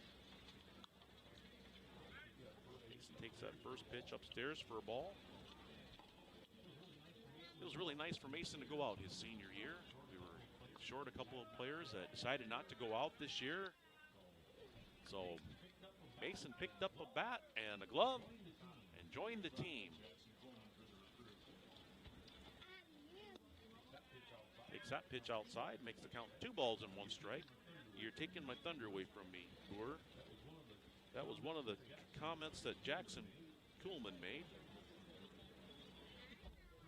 That he recruited Mason Harder to come play ball. Actually, no, somebody else made that comment. Oh, okay. No, Mason did say that. He was thankful for Jackson for recruiting him to play baseball. He's having a good experience. He grounds that one to the second baseman. He flies down the line, but he's able to get him. That'll go Klosterman to Price. That would be Aiden Klosterman for the first out of the inning. That'll bring up Manny Hebner. Manny's batting .289 on the season. He gave me a funny moment about Mason Harder. He remembered that play where Mason was playing first base. The ball was hit to Mason. He caught it. The guy that was on first base went towards second base, so Mason, on his hands and knees, crawled back to the bag to make the double play. I forget which game that was, but Manny recalled it. That might have been the South Hardin game.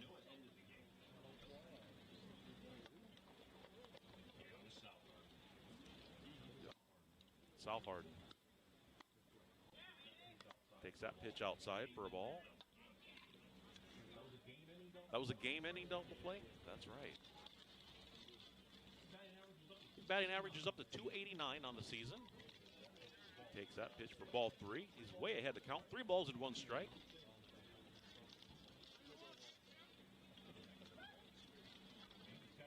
Manny's got a .382 on-base percentage. And here's the pitch. Takes that one way outside for ball 4. So that'll put a runner on in front of Garrett Shannon.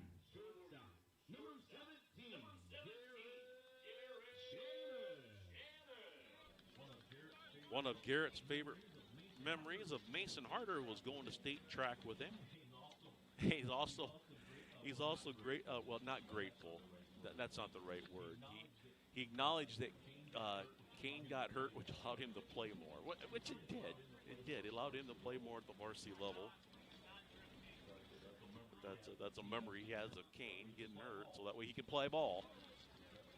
Takes that pitch for a ball. Nobody wants to see anybody get hurt. And Garrett will have plenty of opportunities to play at the varsity level. He is just a freshman. Here's the pitch. Swung on, fouled back. On a 69-mile-an-hour fastball. Makes our count 1 ball and 1 strike. He also remembers Justice fondly because he likes to steal his sunflower seeds.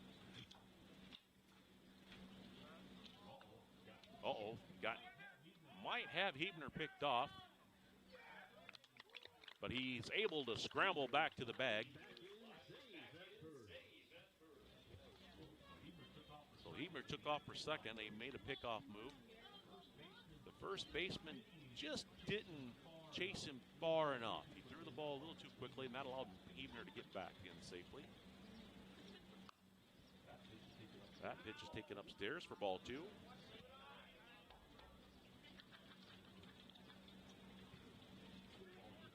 Ball gets away from Wise, but he goes over and picks it up. And he also has a good memory, Garrett does, a good memory of Jackson and Tucker fighting. He says he enjoys it when they get mad at each other and they fight.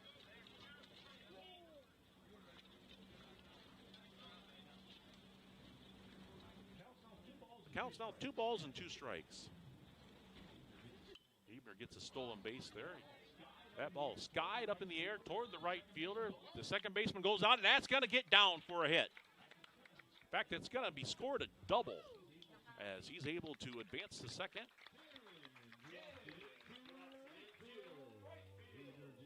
So That was in no man's land, hit between the second baseman and the right fielder, and it bounced away from him. Garrett alertly scrambled around first base and took second. So he should get credit for a double on that.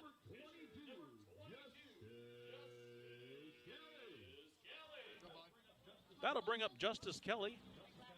Justice got a hit in his first time at bat. He's 1 for 1. Only 1 out in the inning. Takes that first pitch down low for a ball.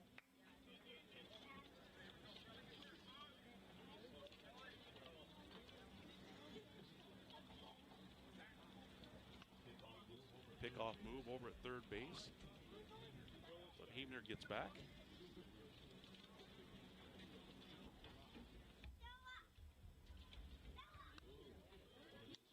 One of his fondest memories is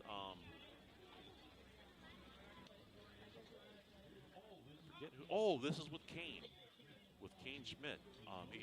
He noted a double play against Janesville where Kane completely missed second base, but the umpire called him out anyway. He hits that ball toward the shortstop, and he's going to be easily safe. But he's going to reach. Nope, he's not going to go anywhere. But it's going to score 2 runs.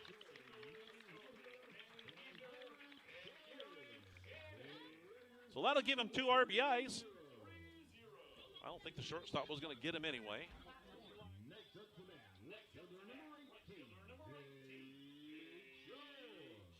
Justice will get credit for an infield single. They also gave me another memory of Jackson Kuhlman.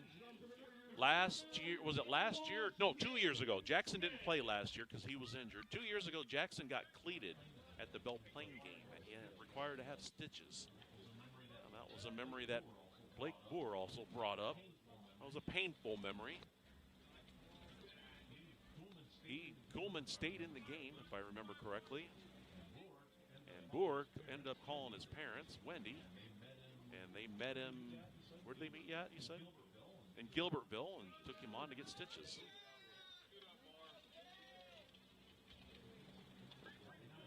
Probably not exactly a fond memory, just a memory. Memorable one, that'd be the right word. I didn't forget who's that. Oh, Schmitz came in to courtesy run, and he's going to get credit for another stolen base. Kind of had to dive over the second baseman because he was in the baseline. Hopefully he's okay. The count's now 2 balls and 1 strike on Shore. Shore is 0 for 1. Let's see what Shore had to say. Let's see. He gave me some good stuff too. I'm looking through my notes. He hits that ball high up in the air toward the left fielder. Stecker gets under it and makes the play for out number 2.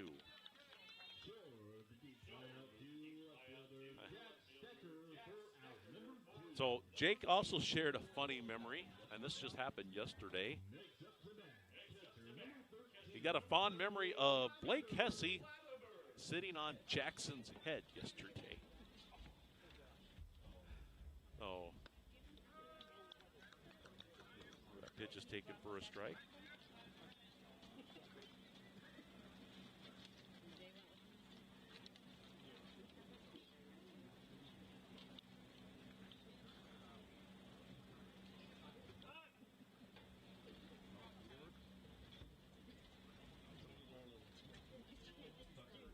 Tucker had a fond memory of Jackson running into the fence at an Iowa baseball game. That would have been last year. That ball gets away from the catcher. Advancing to third will be Schmitz.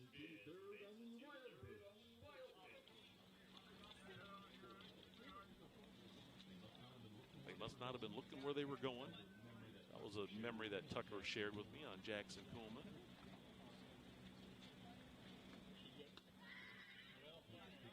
Pitch is taken outside for a ball.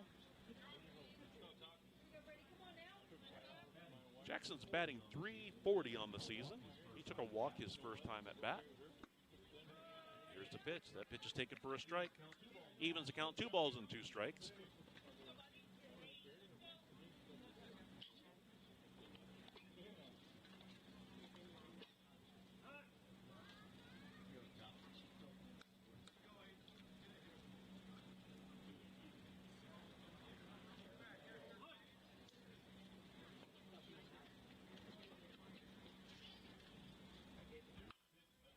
pitch. That pitch is swung on, hit toward the second baseman. So he's got it. So that'd be Klosterman to Price to retire the side. The Warriors do score 2 more runs on 2 more hits. There is 1 wild card error, 1 runner left on base. We're going to head to the 3rd inning. Our score is now Warriors 3, Wildcats 0. This season's live stream is sponsored by Access Systems. They're an Iowa-based company with offices across the state of Iowa and surrounding states. They feature copiers and printing solutions, along with IT and phone solutions. They keep offices connected. Vandale Insurance in Fairbank. They can help you with auto, home, health, life, crop, and commercial insurance. Talk to Amber or Chad Vandale or any one of their fine agents. Costa's Sports Bar and Grill in Fairbank. If you're looking for a nice place to watch the game or take the family out for dinner, they...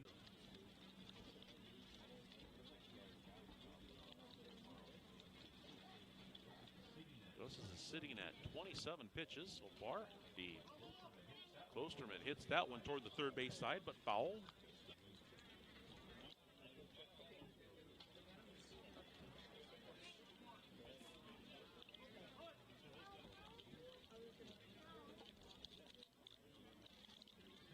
Here's the pitch. Swung on, hit high up in the air toward the left fielder. But it's going to go foul. Harder runs into the fence over there, trying to catch that ball. He's okay. He retrieves it, throws it back in. Our count is now even at 2 balls and 2 strikes. Yeah, he might be able to take out that fence.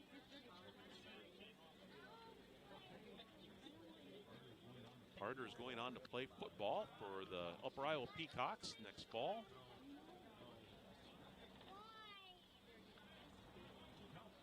The count's now full at 3 balls and 2 strikes. That pitch is swung on and missed for strike 3. That's a 3rd strikeout for Justice. That'll bring up Jack Stecker. Jack is batting .211 on the season. He's just a sophomore. Got a .318 on base percentage. Takes that first pitch just a little outside for a ball.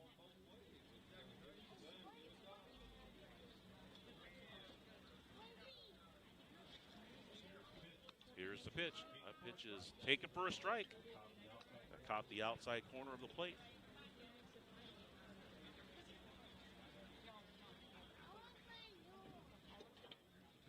Here's the pitch. Swung on, fouled off the right-hand side. It's going to go out of play.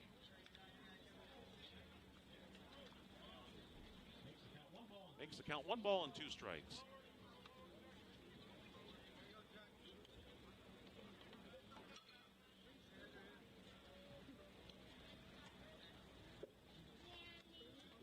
Justice gets a new ball from the home plate umpire. Nathan Richards is behind the plate tonight. Here's the pitch from Kelly. Taken outside, ball. 63 mile an hour on that slider. Here's the pitch. Pretty much the same spot, but he got that one up to 67. It must have been his fastball. Is curious to see what was in my hand during the ceremonies. And that pitch is taken for strike 3. Coach handed me a baseball signed by the entire team, which will go into my memories. My collection of bats and balls that I have. I collected a few balls over the years. Really nice gift by the team. That pitch is taken upstairs for a ball. Lucas Greif is now at bat. He's their leadoff hitter. I did my typical asking who their favorite professional team was, their favorite athlete. Takes that pitch for a ball. Lucas is a Dodgers fan. His favorite player is Corey Seager. He's no longer with the Dodgers, but he's with the Rangers.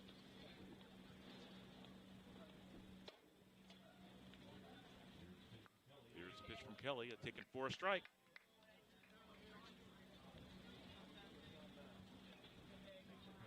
Makes our count 2 balls and 1 strike. Lucas does lead the team in singles with 20. Got 28 hits, which also leads the team. He follows that one straight back. Evens the count 2 balls and 2 strikes. He's 0 for 1 in the game so far.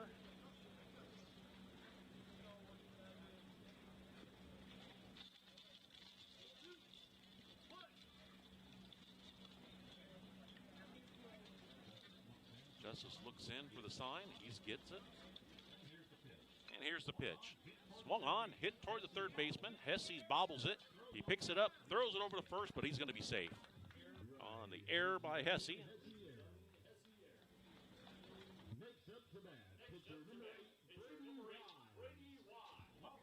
So the Wildcats have a scoring opportunity here in the top of the 3rd inning. Runners on 1st and 2nd. And Brady Wise is now the hitter. He's got a .338 batting average. He's 0 for 1 so far in this game. Guess who his favorite team is? You know what I asked you, right? Yes, Mark. Yeah, he's a Yankees fan. But guess who his favorite player is? No. And it's not Aaron Judge, or I wouldn't be asking you. Well, that was his second choice, but that's not his favorite player. What's our count? I missed it. 1 ball, 1-0. And you're going to have to go back for this one. Surprised me. That ball smashed toward the first base line, and it's fair. That's going to be trouble. In to score will be Stecker. There is a play at the plate, but he made it safely. So that'll go as a single.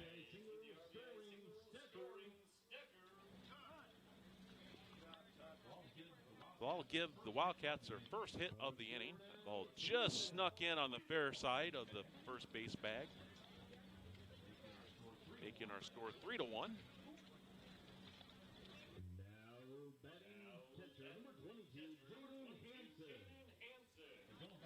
But going back on Wise for just a second, his favorite player is Yogi Berra.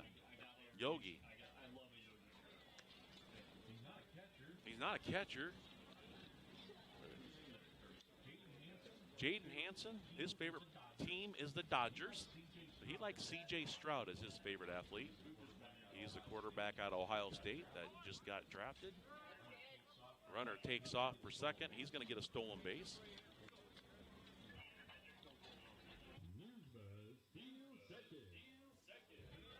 He took the first pitch for a strike.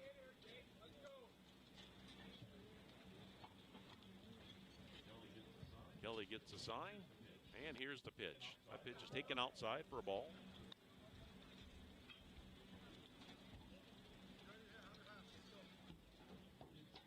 Who did C.J. Stroud go to in the draft? I forget. Did he go to the Texans? Yeah.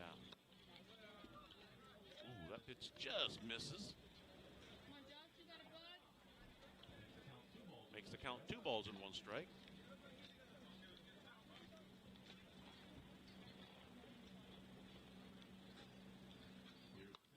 Here's the pitch. Taken upstairs for ball 3.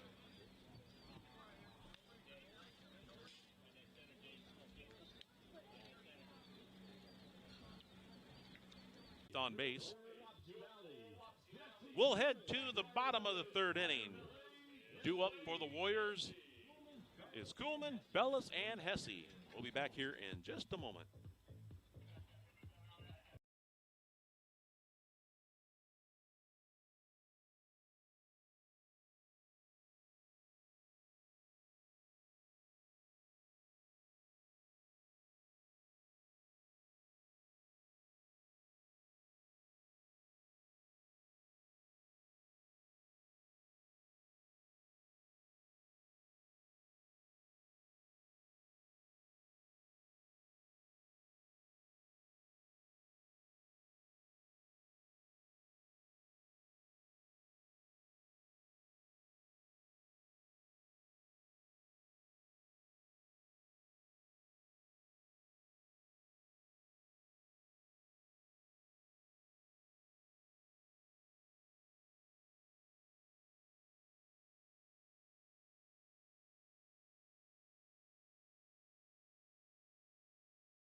All right, we're back for the bottom of the third inning. Jackson Kuhlman's going to lead off for the Warriors.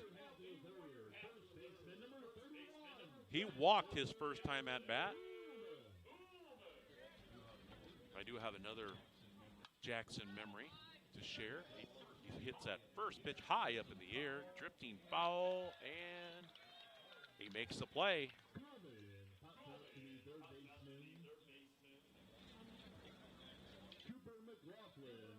All right, at the fence, Cooper McLaughlin make that play for the first out of the inning.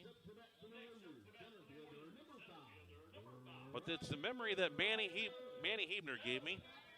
He says he remembers when Jackson chased him around for not giving him a bat, and he still got a scar from it. Evidently, he tripped and fell, and he's got a scar on his leg from where Jackson was chasing him around. Because Manny wouldn't give him a bat that he wanted. First pitch is taken for a ball. Briar Bellis is now at the plate. Takes that pitch for ball 2.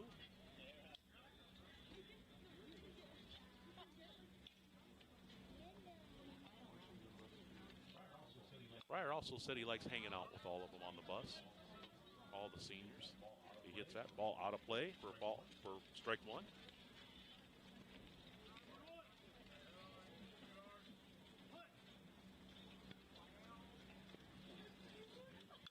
Here's the pitch, swung on, driven toward the right fielder, and it's going to get down for a hit and past the right fielder.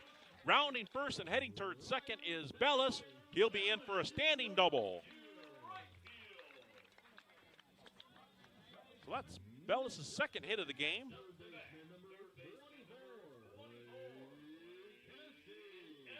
That'll bring up Blake Hesse.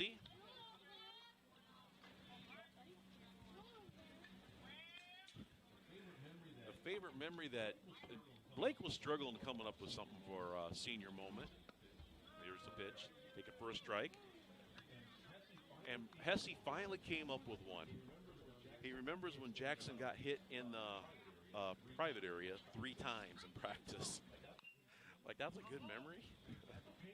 That's a painful one. He hits that ball foul. Yeah, makes me hurt just thinking about it too.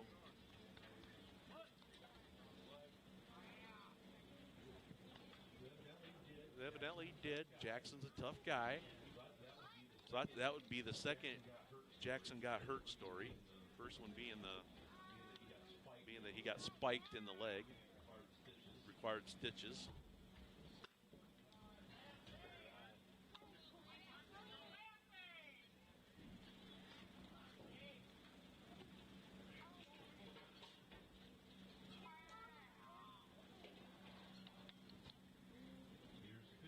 Here's the pitch. The pitch is swung on, hit foul. Out of play.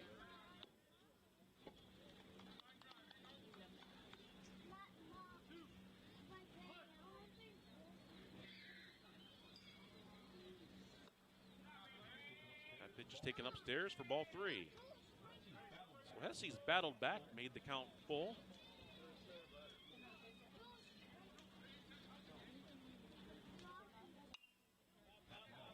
That ball skied up in the air. Catcher flips his mask off, but it's going to go out of play. Bangs on the stands.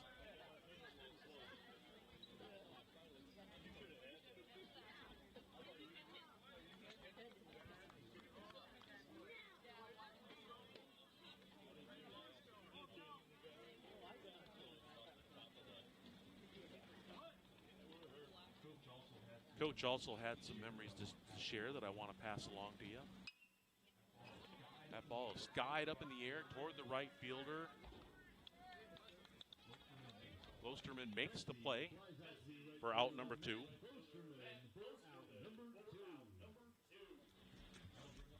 That'll bring up Mason Harder.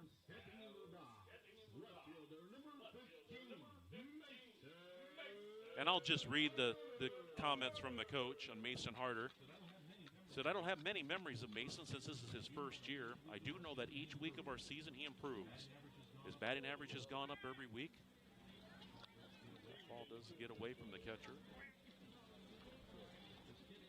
This kid is a winner, and I truly believe his best memory hasn't even happened yet. We have some big games coming up, and his confidence level is high right now. I thank Mason for coming out for baseball his senior year and really picking up for a coach and a team after a few guys decided not to play ball this summer. So that is from Coach Jakin to Mason Harder.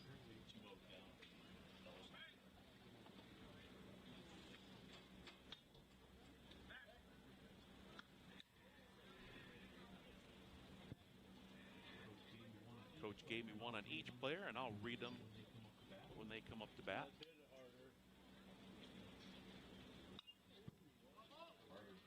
Harder follows that one straight back for a strike. 2 balls and 1 strike is now the count. Bellis is now standing on third base.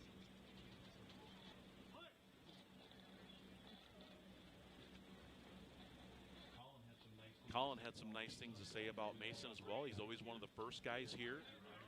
He admires his dedication to the sport. He takes infield practice and outfield practice just in case he's needed in either position. That ball is hit up in the air but foul. Count remains 2 balls and 2 strikes.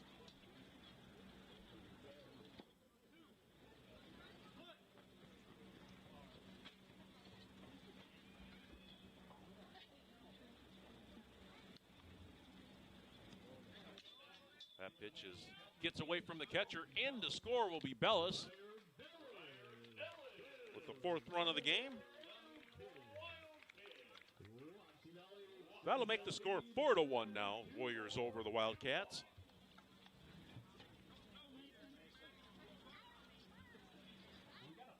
So we got a full count now. 3 balls and 2 strikes. 2 outs.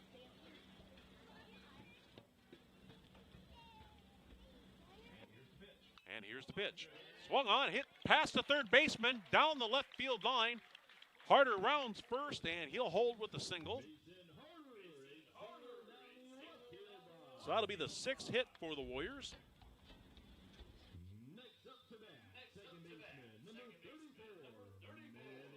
That'll bring up Manny Hebner.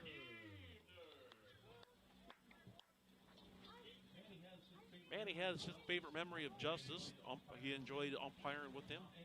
And also they've been warm-up buddies. Every time they warm up in the outfield, they team up.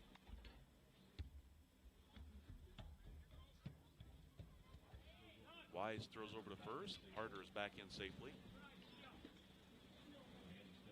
Manny steps out of the box. Here's the pitch. That pitch is way outside for ball 1.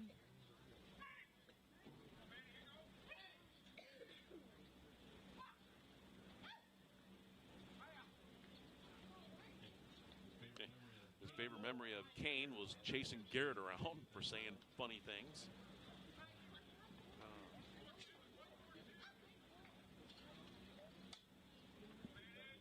Takes that pitch for a strike. 1 ball and 1 strike. That pitch is taken for a strike. Runner goes. Harder will be in with the stolen base. Our count's now 1 ball and 2 strikes. That is Mason's 8th stolen base on the season.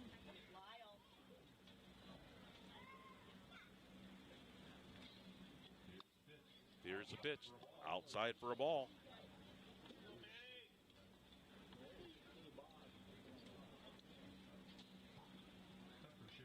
Tucker shared one on Kane. He's enjoyed catching Kane since he said they were in 8th grade, I believe. That pitch is swung on and missed for strike 3.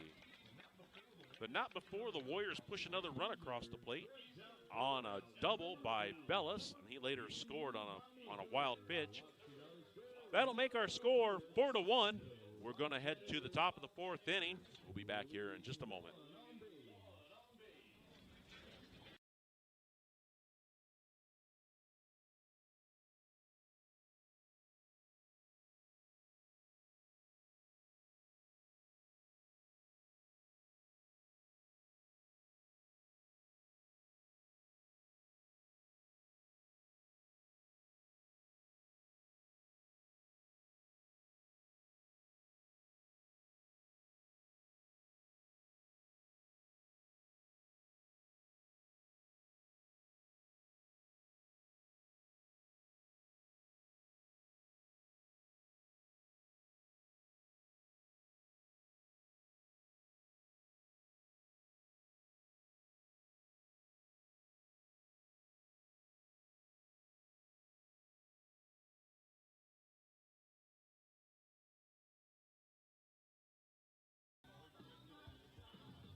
Well, I'm back for the top of the fourth inning. Jackson Coolman is now the pitcher. Justice Kelly's night is done on the plate, but he will move to shortstop. Garrett Shannon's now at second base. I do want to share what Coach had to say about Jackson. He says, I thank Jackson for coming back out his senior year after his ACL surgery. He's a great leader and person. That was toward the end. I should have read the beginning. His favorite memory of Jax was his sophomore year when the varsity got 10-run ruled by Dyersville Beckman. The legendary Beckman coach says to me afterwards, Jackson throws a 3-0 shutout of the Beckman in the JV game. He goes, if you would have had thrown that pitcher against us varsity, you would have won. So that's his favorite memory. And Coolman is now on the mound.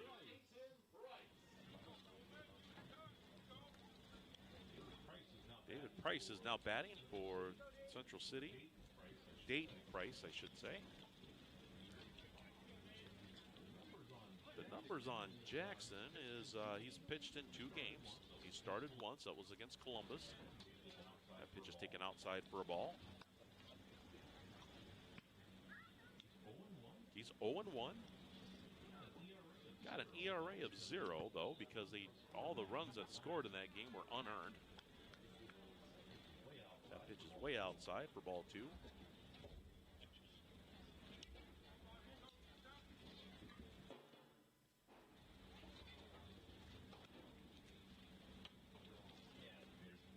Here's the pitch from Coolman. That pitch is outside for ball. It comes in at 72 mile an hour.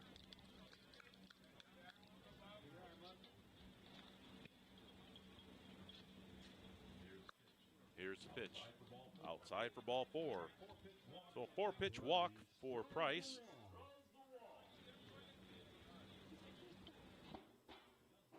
And that'll bring up Chris Greif.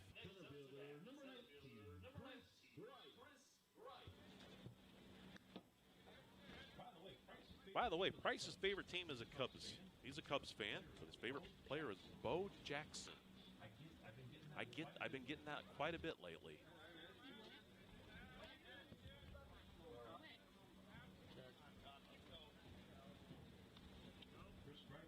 Chris Greif, he's 0 for 1 in the game so far. His favorite professional team is the Atlanta Falcons. His favorite player is Anthony Edwards. I'm not sure who that is. Who's Anthony? He said he's a basketball player. I don't either.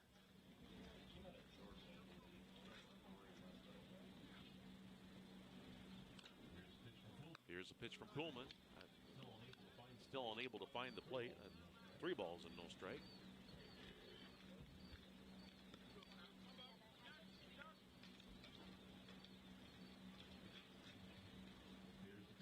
Here's the pitch.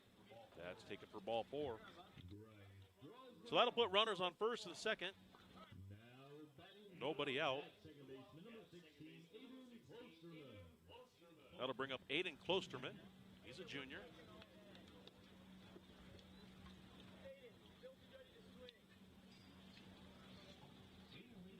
Aiden leads the team in a painful category, hit by pitches. He's got 11 of them so far this season. He's batting .241, has a .397 on-base percentage. Coach Jacob comes out to talk to Coolman, trying to settle him down. He's thrown 8 straight balls.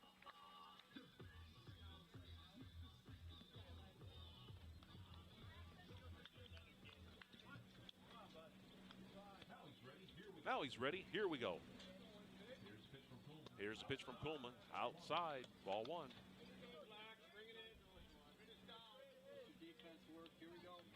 .60 mile an hour changeup.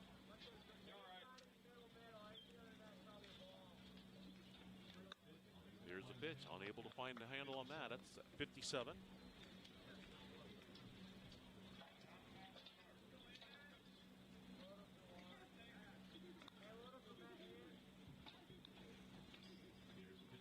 Here's a pitch from Coolman. That's a curveball. Couldn't find the plate on that.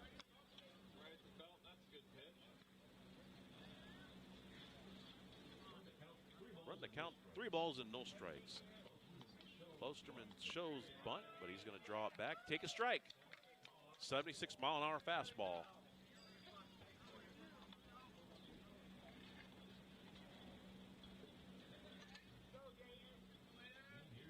And here's the pitch. That pitch is upstairs for ball 4. So that'll load the bases. And that'll bring up the other Klosterman, Matt Klosterman. He's a sophomore. He's the one that leads. Actually, he leads the category of walks for his team. He's got 12 of them.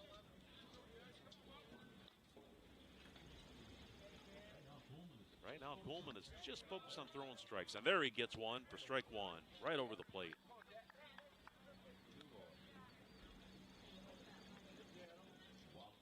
The Wildcats have a tremendous scoring opportunity here in the top of the 4th inning.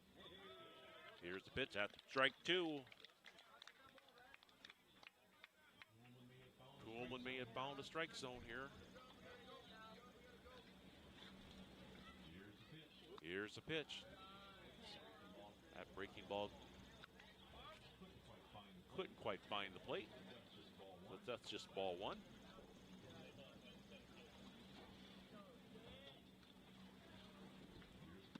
Here's the pitch. Taken down low. Evens the count, 2 balls and 2 strikes.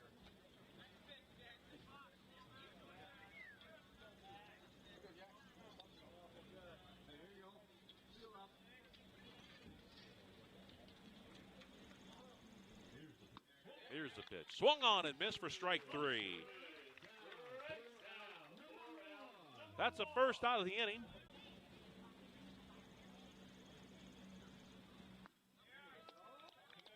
That pitch is taken for a strike.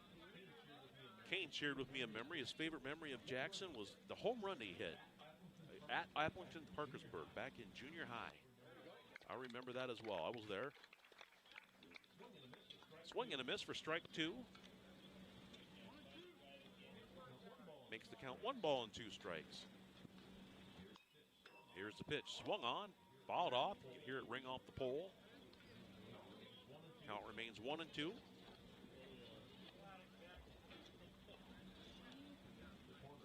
The corners have come in a little bit.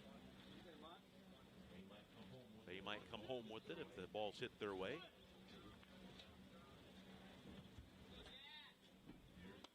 Here's the pitch. Taken up 3. Count has ran full. 3 balls and 2 strikes. Stecker has 4 walks on the season. That pitch is taken for strike 3. That's a huge strikeout. He's got a chance to get out of the inning now after loading the bases. Brings up Cooper McLaughlin. Cooper's batting 109 coming into this game. He's 0 for 1 so far in this one. Struck out his first time at bat. Takes the first pitch upstairs for a ball.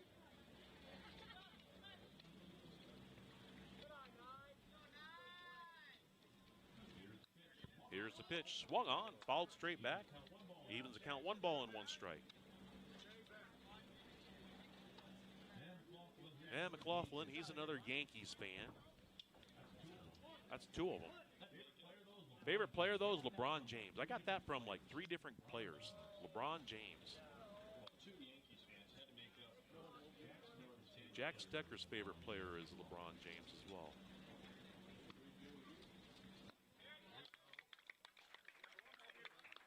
That pitch is taken for a strike. 2 balls and 2 strikes. David Muriakazi, he's a senior. He's not in the lineup tonight, but his favorite player was also the LeBron James. Swung on and missed for strike 3. So Koolman walks the bases loaded, but he turns around and strikes out the next 3. There used to be a relief pitcher for the Cubs called Wild Thing. Trevor Williams was his name, and that's what Koolman just did. While we're here, we're going to keep it right here. I've got more memories for you. I want to share the one because Justice is due up. Coach's best memory of Justice, his walk-off hit to beat Janesville his junior year, and his game-winning run this year versus Key. Justice is the current Class 1A singles leader. He's actually also 5th in all classes in the state. I will always remember Justice for how he played the game. He wanted to win and was always focused. A very coachable kid who played the game the right way. Also wanted to share the coach's thoughts on Kane Schmitz. Favorite memories of Kane is pitching us to a sweep of Sumner his junior year.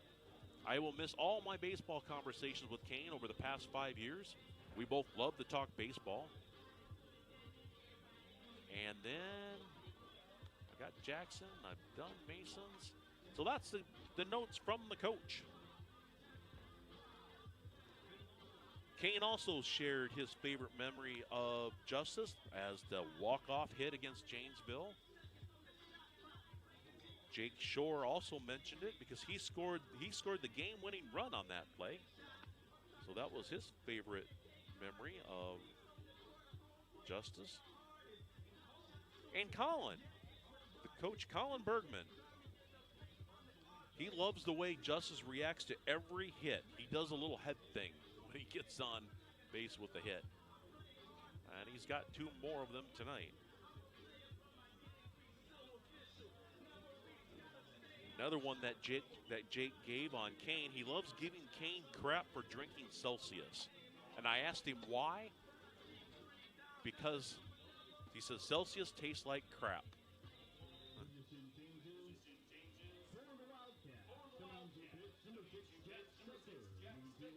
So we do have a pitching change. Jack Stecker comes in the pitch. He's 0-2 on the season. Got a .612 earned run average. He's only struck out 1. Pitched 8 innings so far this season. Garrett Shannon is now batting for the Warriors. He bounces that first one in for a ball. Let's see if I read through all of Garrett's. That pitch is way upstairs. Nope, I did read them all. Big check with Mason and Kane getting hurt. Stealing Justice's seeds. He likes doing that. He likes watching Jackson and Tucker go at it. The count's 3 balls and no strikes. On Garrett. Here's the pitch. That pitch is taken inside for ball 4. Well, Shannon will draw a walk.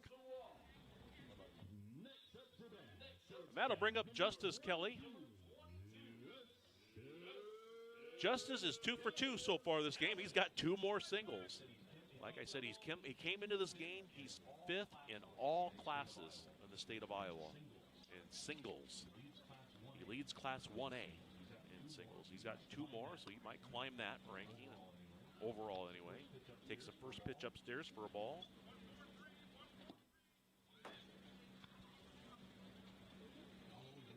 I'll always remember the times I had coaching Justice all through them years.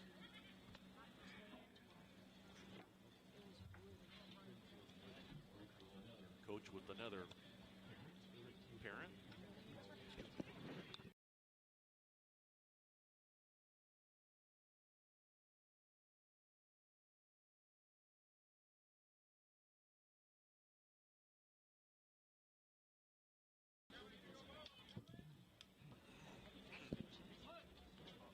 Sorry about that. I had something go down the wrong hole. Counts now 1 ball and 1 strike. Runner takes off for second. He'll get a stolen base.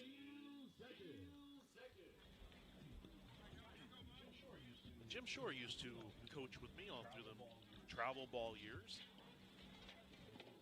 That would be Jake's dad and Tyler's dad. That's some of my favorite memories. Ball gets away from the catcher, so he throws it down to third, and that's going to go to left field. So Shannon will come all the way around to score.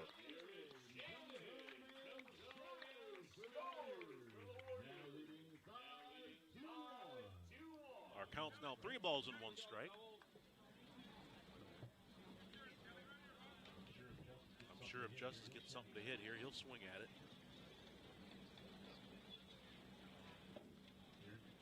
Here's the pitch swung on, skied up in the air. That's not going to do it. It's going to be caught in foul grounds by Price for the first out of the inning.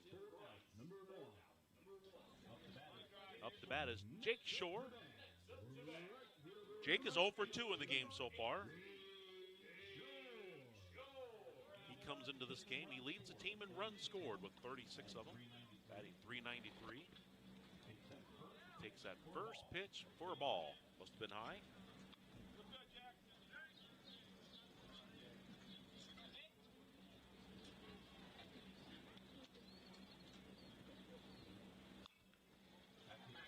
That pitch is fouled straight back for strike one. I share the same memories of Coach Jake and of Kane Schmitz. Kane, ever since he was little even, he knew a lot about sports. He was fun to talk with about sports. Shore will foul that one off. It'll be out of the reach of the first baseman. He always knew which top Cubs prospect was coming up, which players were doing well. We used to talk about trades. That pitch is smashed into left field. Back goes the left fielder, and it's going to reach the wall. Rounding first and heading to second will be Shore for a stand-up double.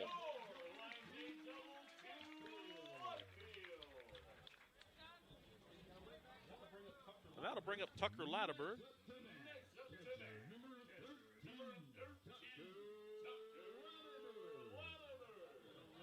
One of Tucker's favorite memories of Mason was when he was crawling underneath the bus on the way home from a away game. He was crawling, not underneath the bus, underneath the seats in the bus. He smashes that one right up the middle for a base hit. Rounding third and coming home is Shore. The throw won't get there, but there's going to be a play at second base, and he's going to be, I don't see the call. I think he's out. Yep, that'd be the out. But he'll reach on a single. He'll get an RBI. So that'll make our score 6-1. But it'll clear the bases for Kuhlman. First pitch is taken for a ball. My favorite memory of Kuhlman through the travel ball years, he was always iffy if he would go out for ball or not. He'd be like, I don't know. And then he would always come down in the summer when he didn't go out, and he would miss it. He drives that ball into left field for a base hit. Actually, he'll get a double. The nice hustle double. That'll put him in the team lead with 12. But back when they were 12, we were coaching a 12U team. He didn't go out that season. But we had a tournament in Fairbank. And we were short on players, and Jackson came over and he asked if he could play. We put him in a uniform. I forget which jersey we put him in. It wasn't his own. It was someone else's. But he played and gave us an extra player for that tournament. I'll never forget it. We went on to win that tournament, actually. We lost the very first game in that tournament in pool play, but we came back and won it.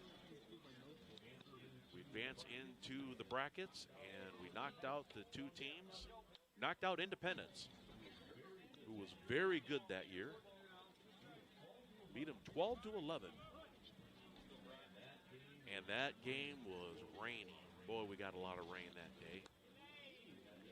We had to scrape off the field. Players all huddled in the shelter house in Fairbank, in that shelter.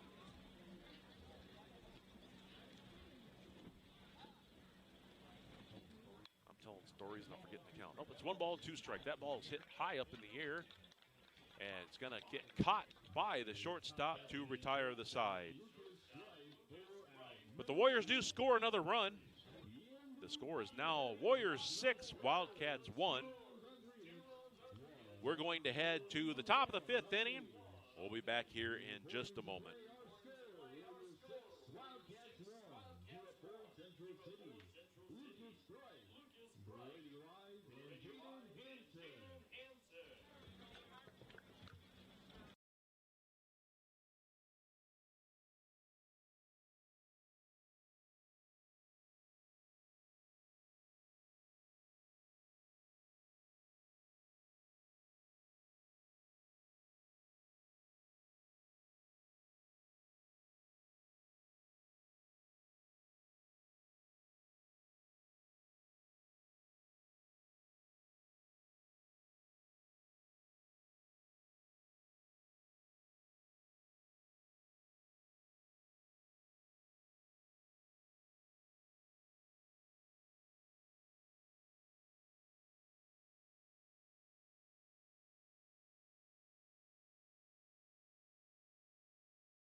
All right, we're back for the top of the 5th inning.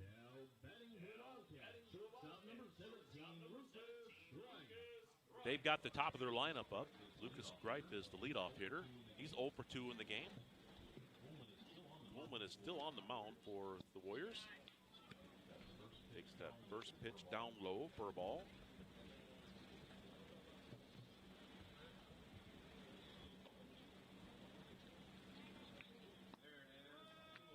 That pitch is curved in there for a strike. Evens the count, 1 ball and 1 strike. Tonight we're remembering our senior players. We've got 4 of them this year. That pitch is taken inside for a ball. My favorite memories of Mason will be just the way he approaches the game and how humble he is. He's always got a smile on his face, even when things are going bad. He's always ready to fist bump somebody. Like Coach Jakin said, he filled in after we had a couple players quit this year. And he filled in really well. Counts now 3 balls and 2 strikes, and swung on and missed for strike 3. That'll bring up Chris Greif.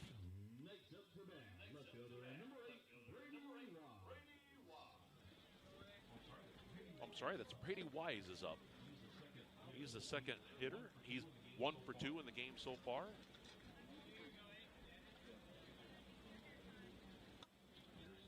Here's the pitch, taken upstairs for a ball.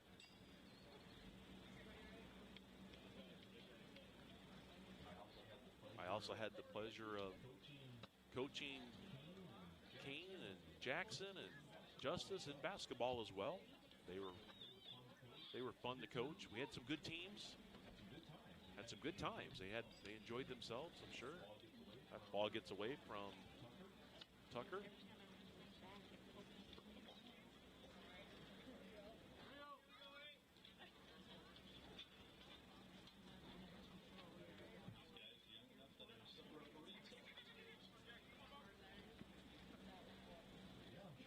Yeah, I'm sure you did, Boer. In fact, I remember you did.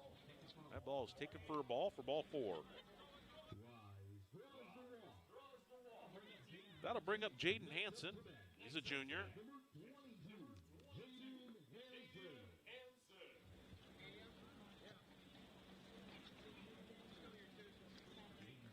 Jaden's hit 2 home runs this season so far. He's hoping to get his 3rd tonight. That first pitch is taken for a ball. He also leads his team in doubles with 11 of them. Leads his team in RBIs with 16. He's done a good job for the Wildcats. And right now he's ahead of the count, 2 balls and no strikes. Coleman's at 42 pitches so far. That pitch is fouled straight back, making the count 2 balls and 1 strike.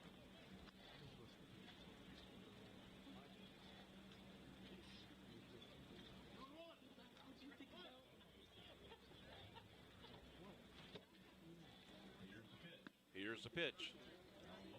Down low.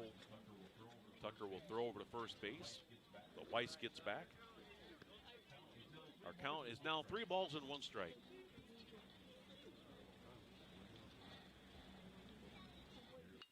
Here's the pitch. Swung on, driven high up in the air toward left center, and that's going to get down.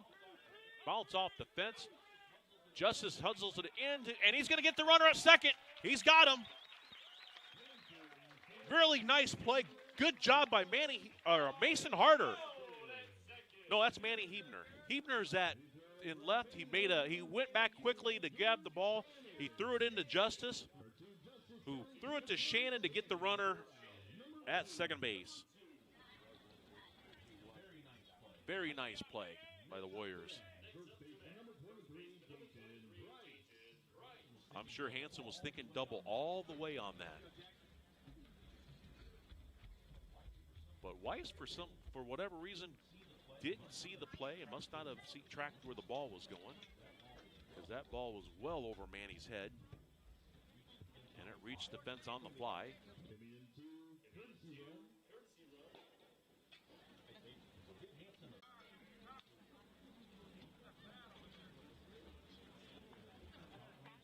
Count remains 2 balls and 2 strikes.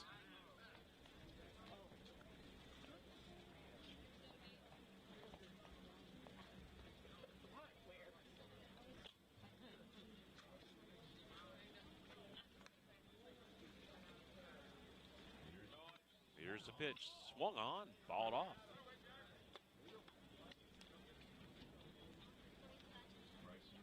Price remains alive. He's 0 for 1 in the game. He drew a walk earlier.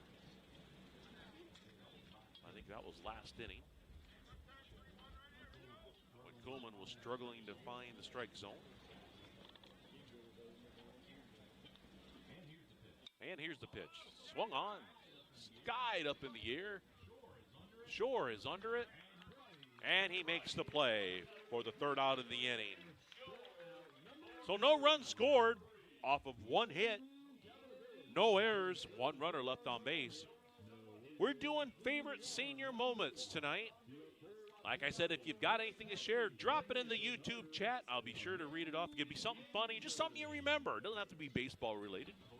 If you post it, I'll share it. But we'll be back here for the bottom of the 5th inning in just a moment.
All right, folks, we're back. We had a little situation here where our box got unplugged. Boer took off to find out the changes, and I got hopped up to turn the fan off, or try to turn the fan off and back on. And somehow it came unplugged. In the meantime, we've got runners on 1st and 3rd. Wapsie's now scored a couple more runs on a Justice Kelly single. That ball skied up in the air, but it's dropped by the left fielder. Coming in to score will be Shannon. They'll make our score 9-0. That'll go as an error.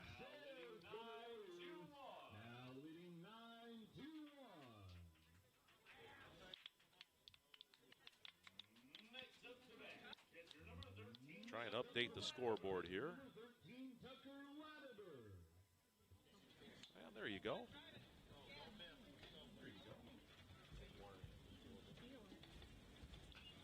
Tucker's up to bat now. He drills that one on the 3rd base side, but it's foul. Only 1 out in the inning.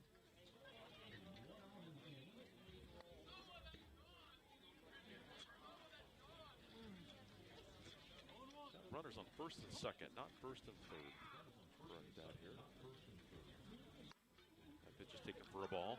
So at any rate, once it got unplugged, boy, our camera was hosed, my headset was hosed, so Boer was scrambling to get everything back up and running, and I was keeping score. We're back. That pitch is taken for a strike. Makes the count 1 ball and 2 strikes.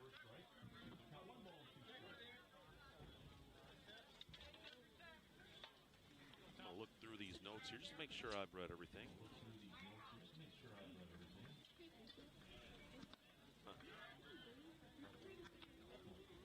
Jackson did have another favorite memory of Justice. He likes to. Justice always shares his Charleston chews with him. Enjoyed that. A pitch is taken high for ball 3.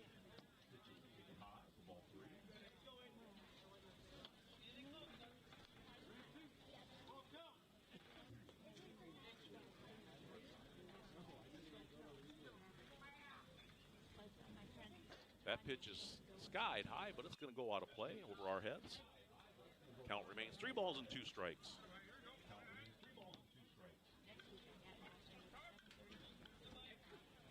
They did make a pitching change. Central City did. They brought in Aiden Klosterman. He's only pitched 5.1 innings so far. That ball's going to get through for a hit. Rounding third, coming in to score is Shore. I'm sorry, that's Justice Kelly. I'm sorry. Shore will move to third on that play.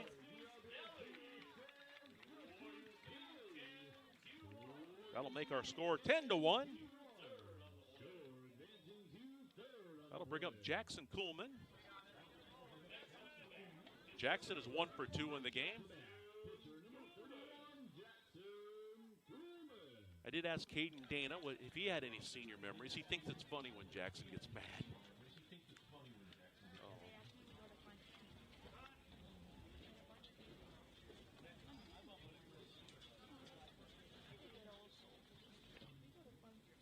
Colin Bergman also shared this on Jackson. They named left center the Jackson Alley because most of his doubles have been that direction, which is opposite field for him since he's a left-handed batter.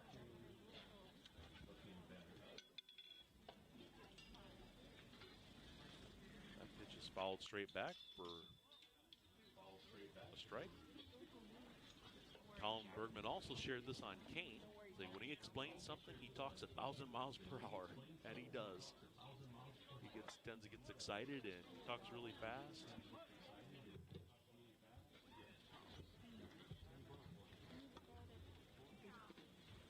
Taken off, and he'll be safe. Tucker Latterberg steals a base.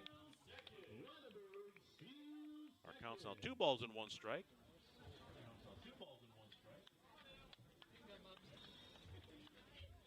I believe I've got through them all.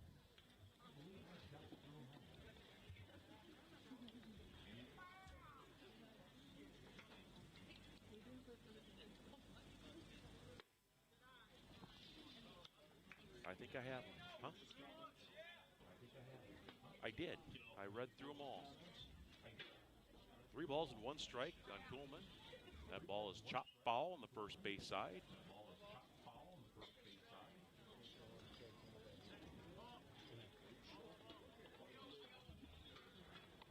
If Wapsie does score 1 more run, I believe the game will be over. That would be the 10-run rule. I'd like to thank everyone for supporting the live stream, tuning in, watching it. I've had a lot of positive comments on my play-by-play. I appreciate that. And sticking with me through all the goofs and mistakes. So we've had a good time. We'll have one more live stream for you. We're looking to do the first round of districts, which will be against Postville on Saturday night.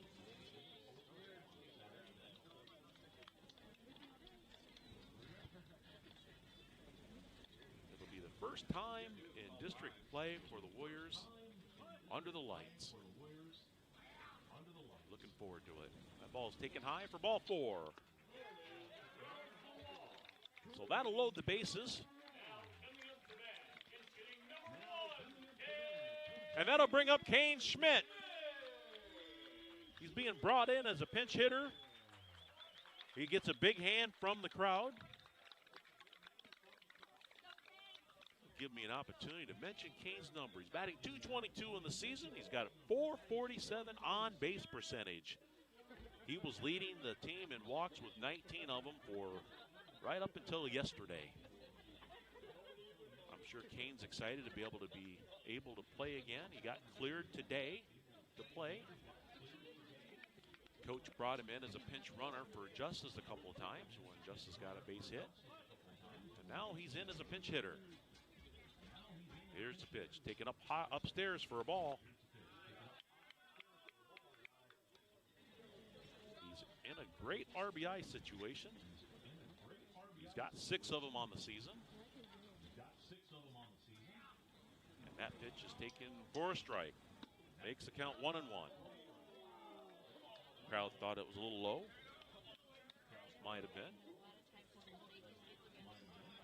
Nathan's been doing a good job behind the plate, though he's pretty consistent.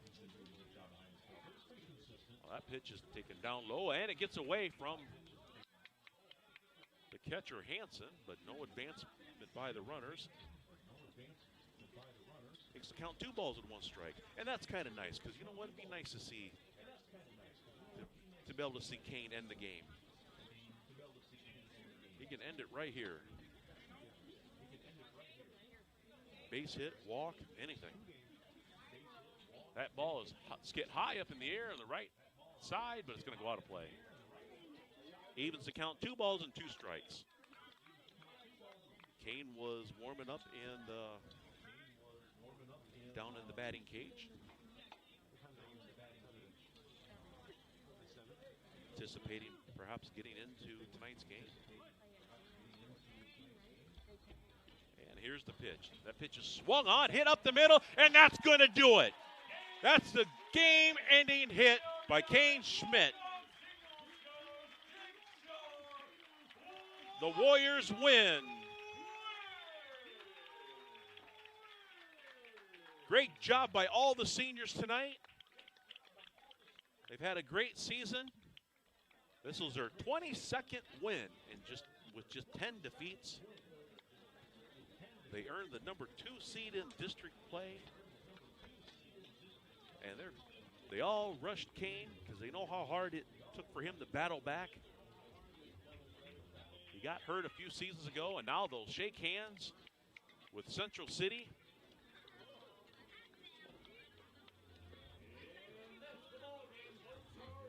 That'll be the ball game.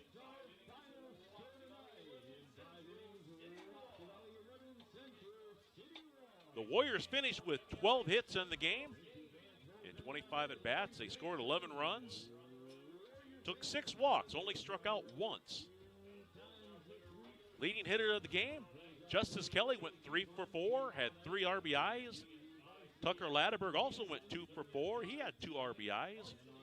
Briar Bellis went 2 for 3. He had an RBI.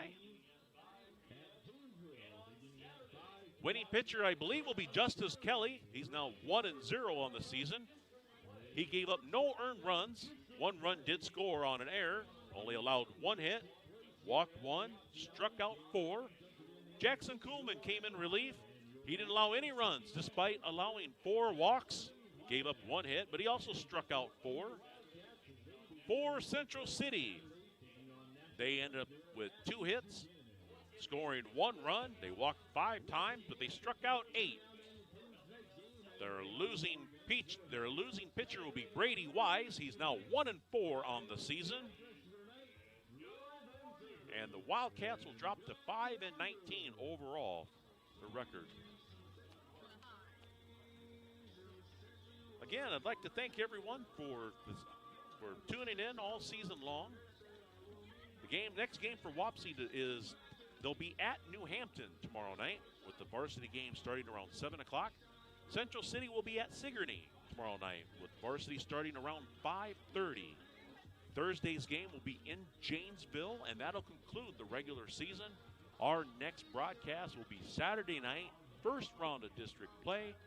We anticipate the game starting around 7 o'clock. It'll follow the game, which is Janesville against Dunkerton. So it'll follow after the conclusion of that game. Big thank you to all the parents, the senior parents, for having their kids out, supporting them. I'd like to thank all the other parents for the gifts that they had given the senior players. Just a great special evening. Special evening for me, seeing my son walk off his field for the last home game for the regular season. But we'll get to do it all again Saturday night. Be at the game if you can. Support these Wapsie Valley Warriors. They've got a good team this year. If not, join me. I'll walk you through it on this live stream. So that'll wrap things up here. Again, our final score is Wapsie Valley 11, Central City 1. See everybody tomorrow night in New Hampton. And we'll be back here Saturday night. Thank you, everybody. Have a good night.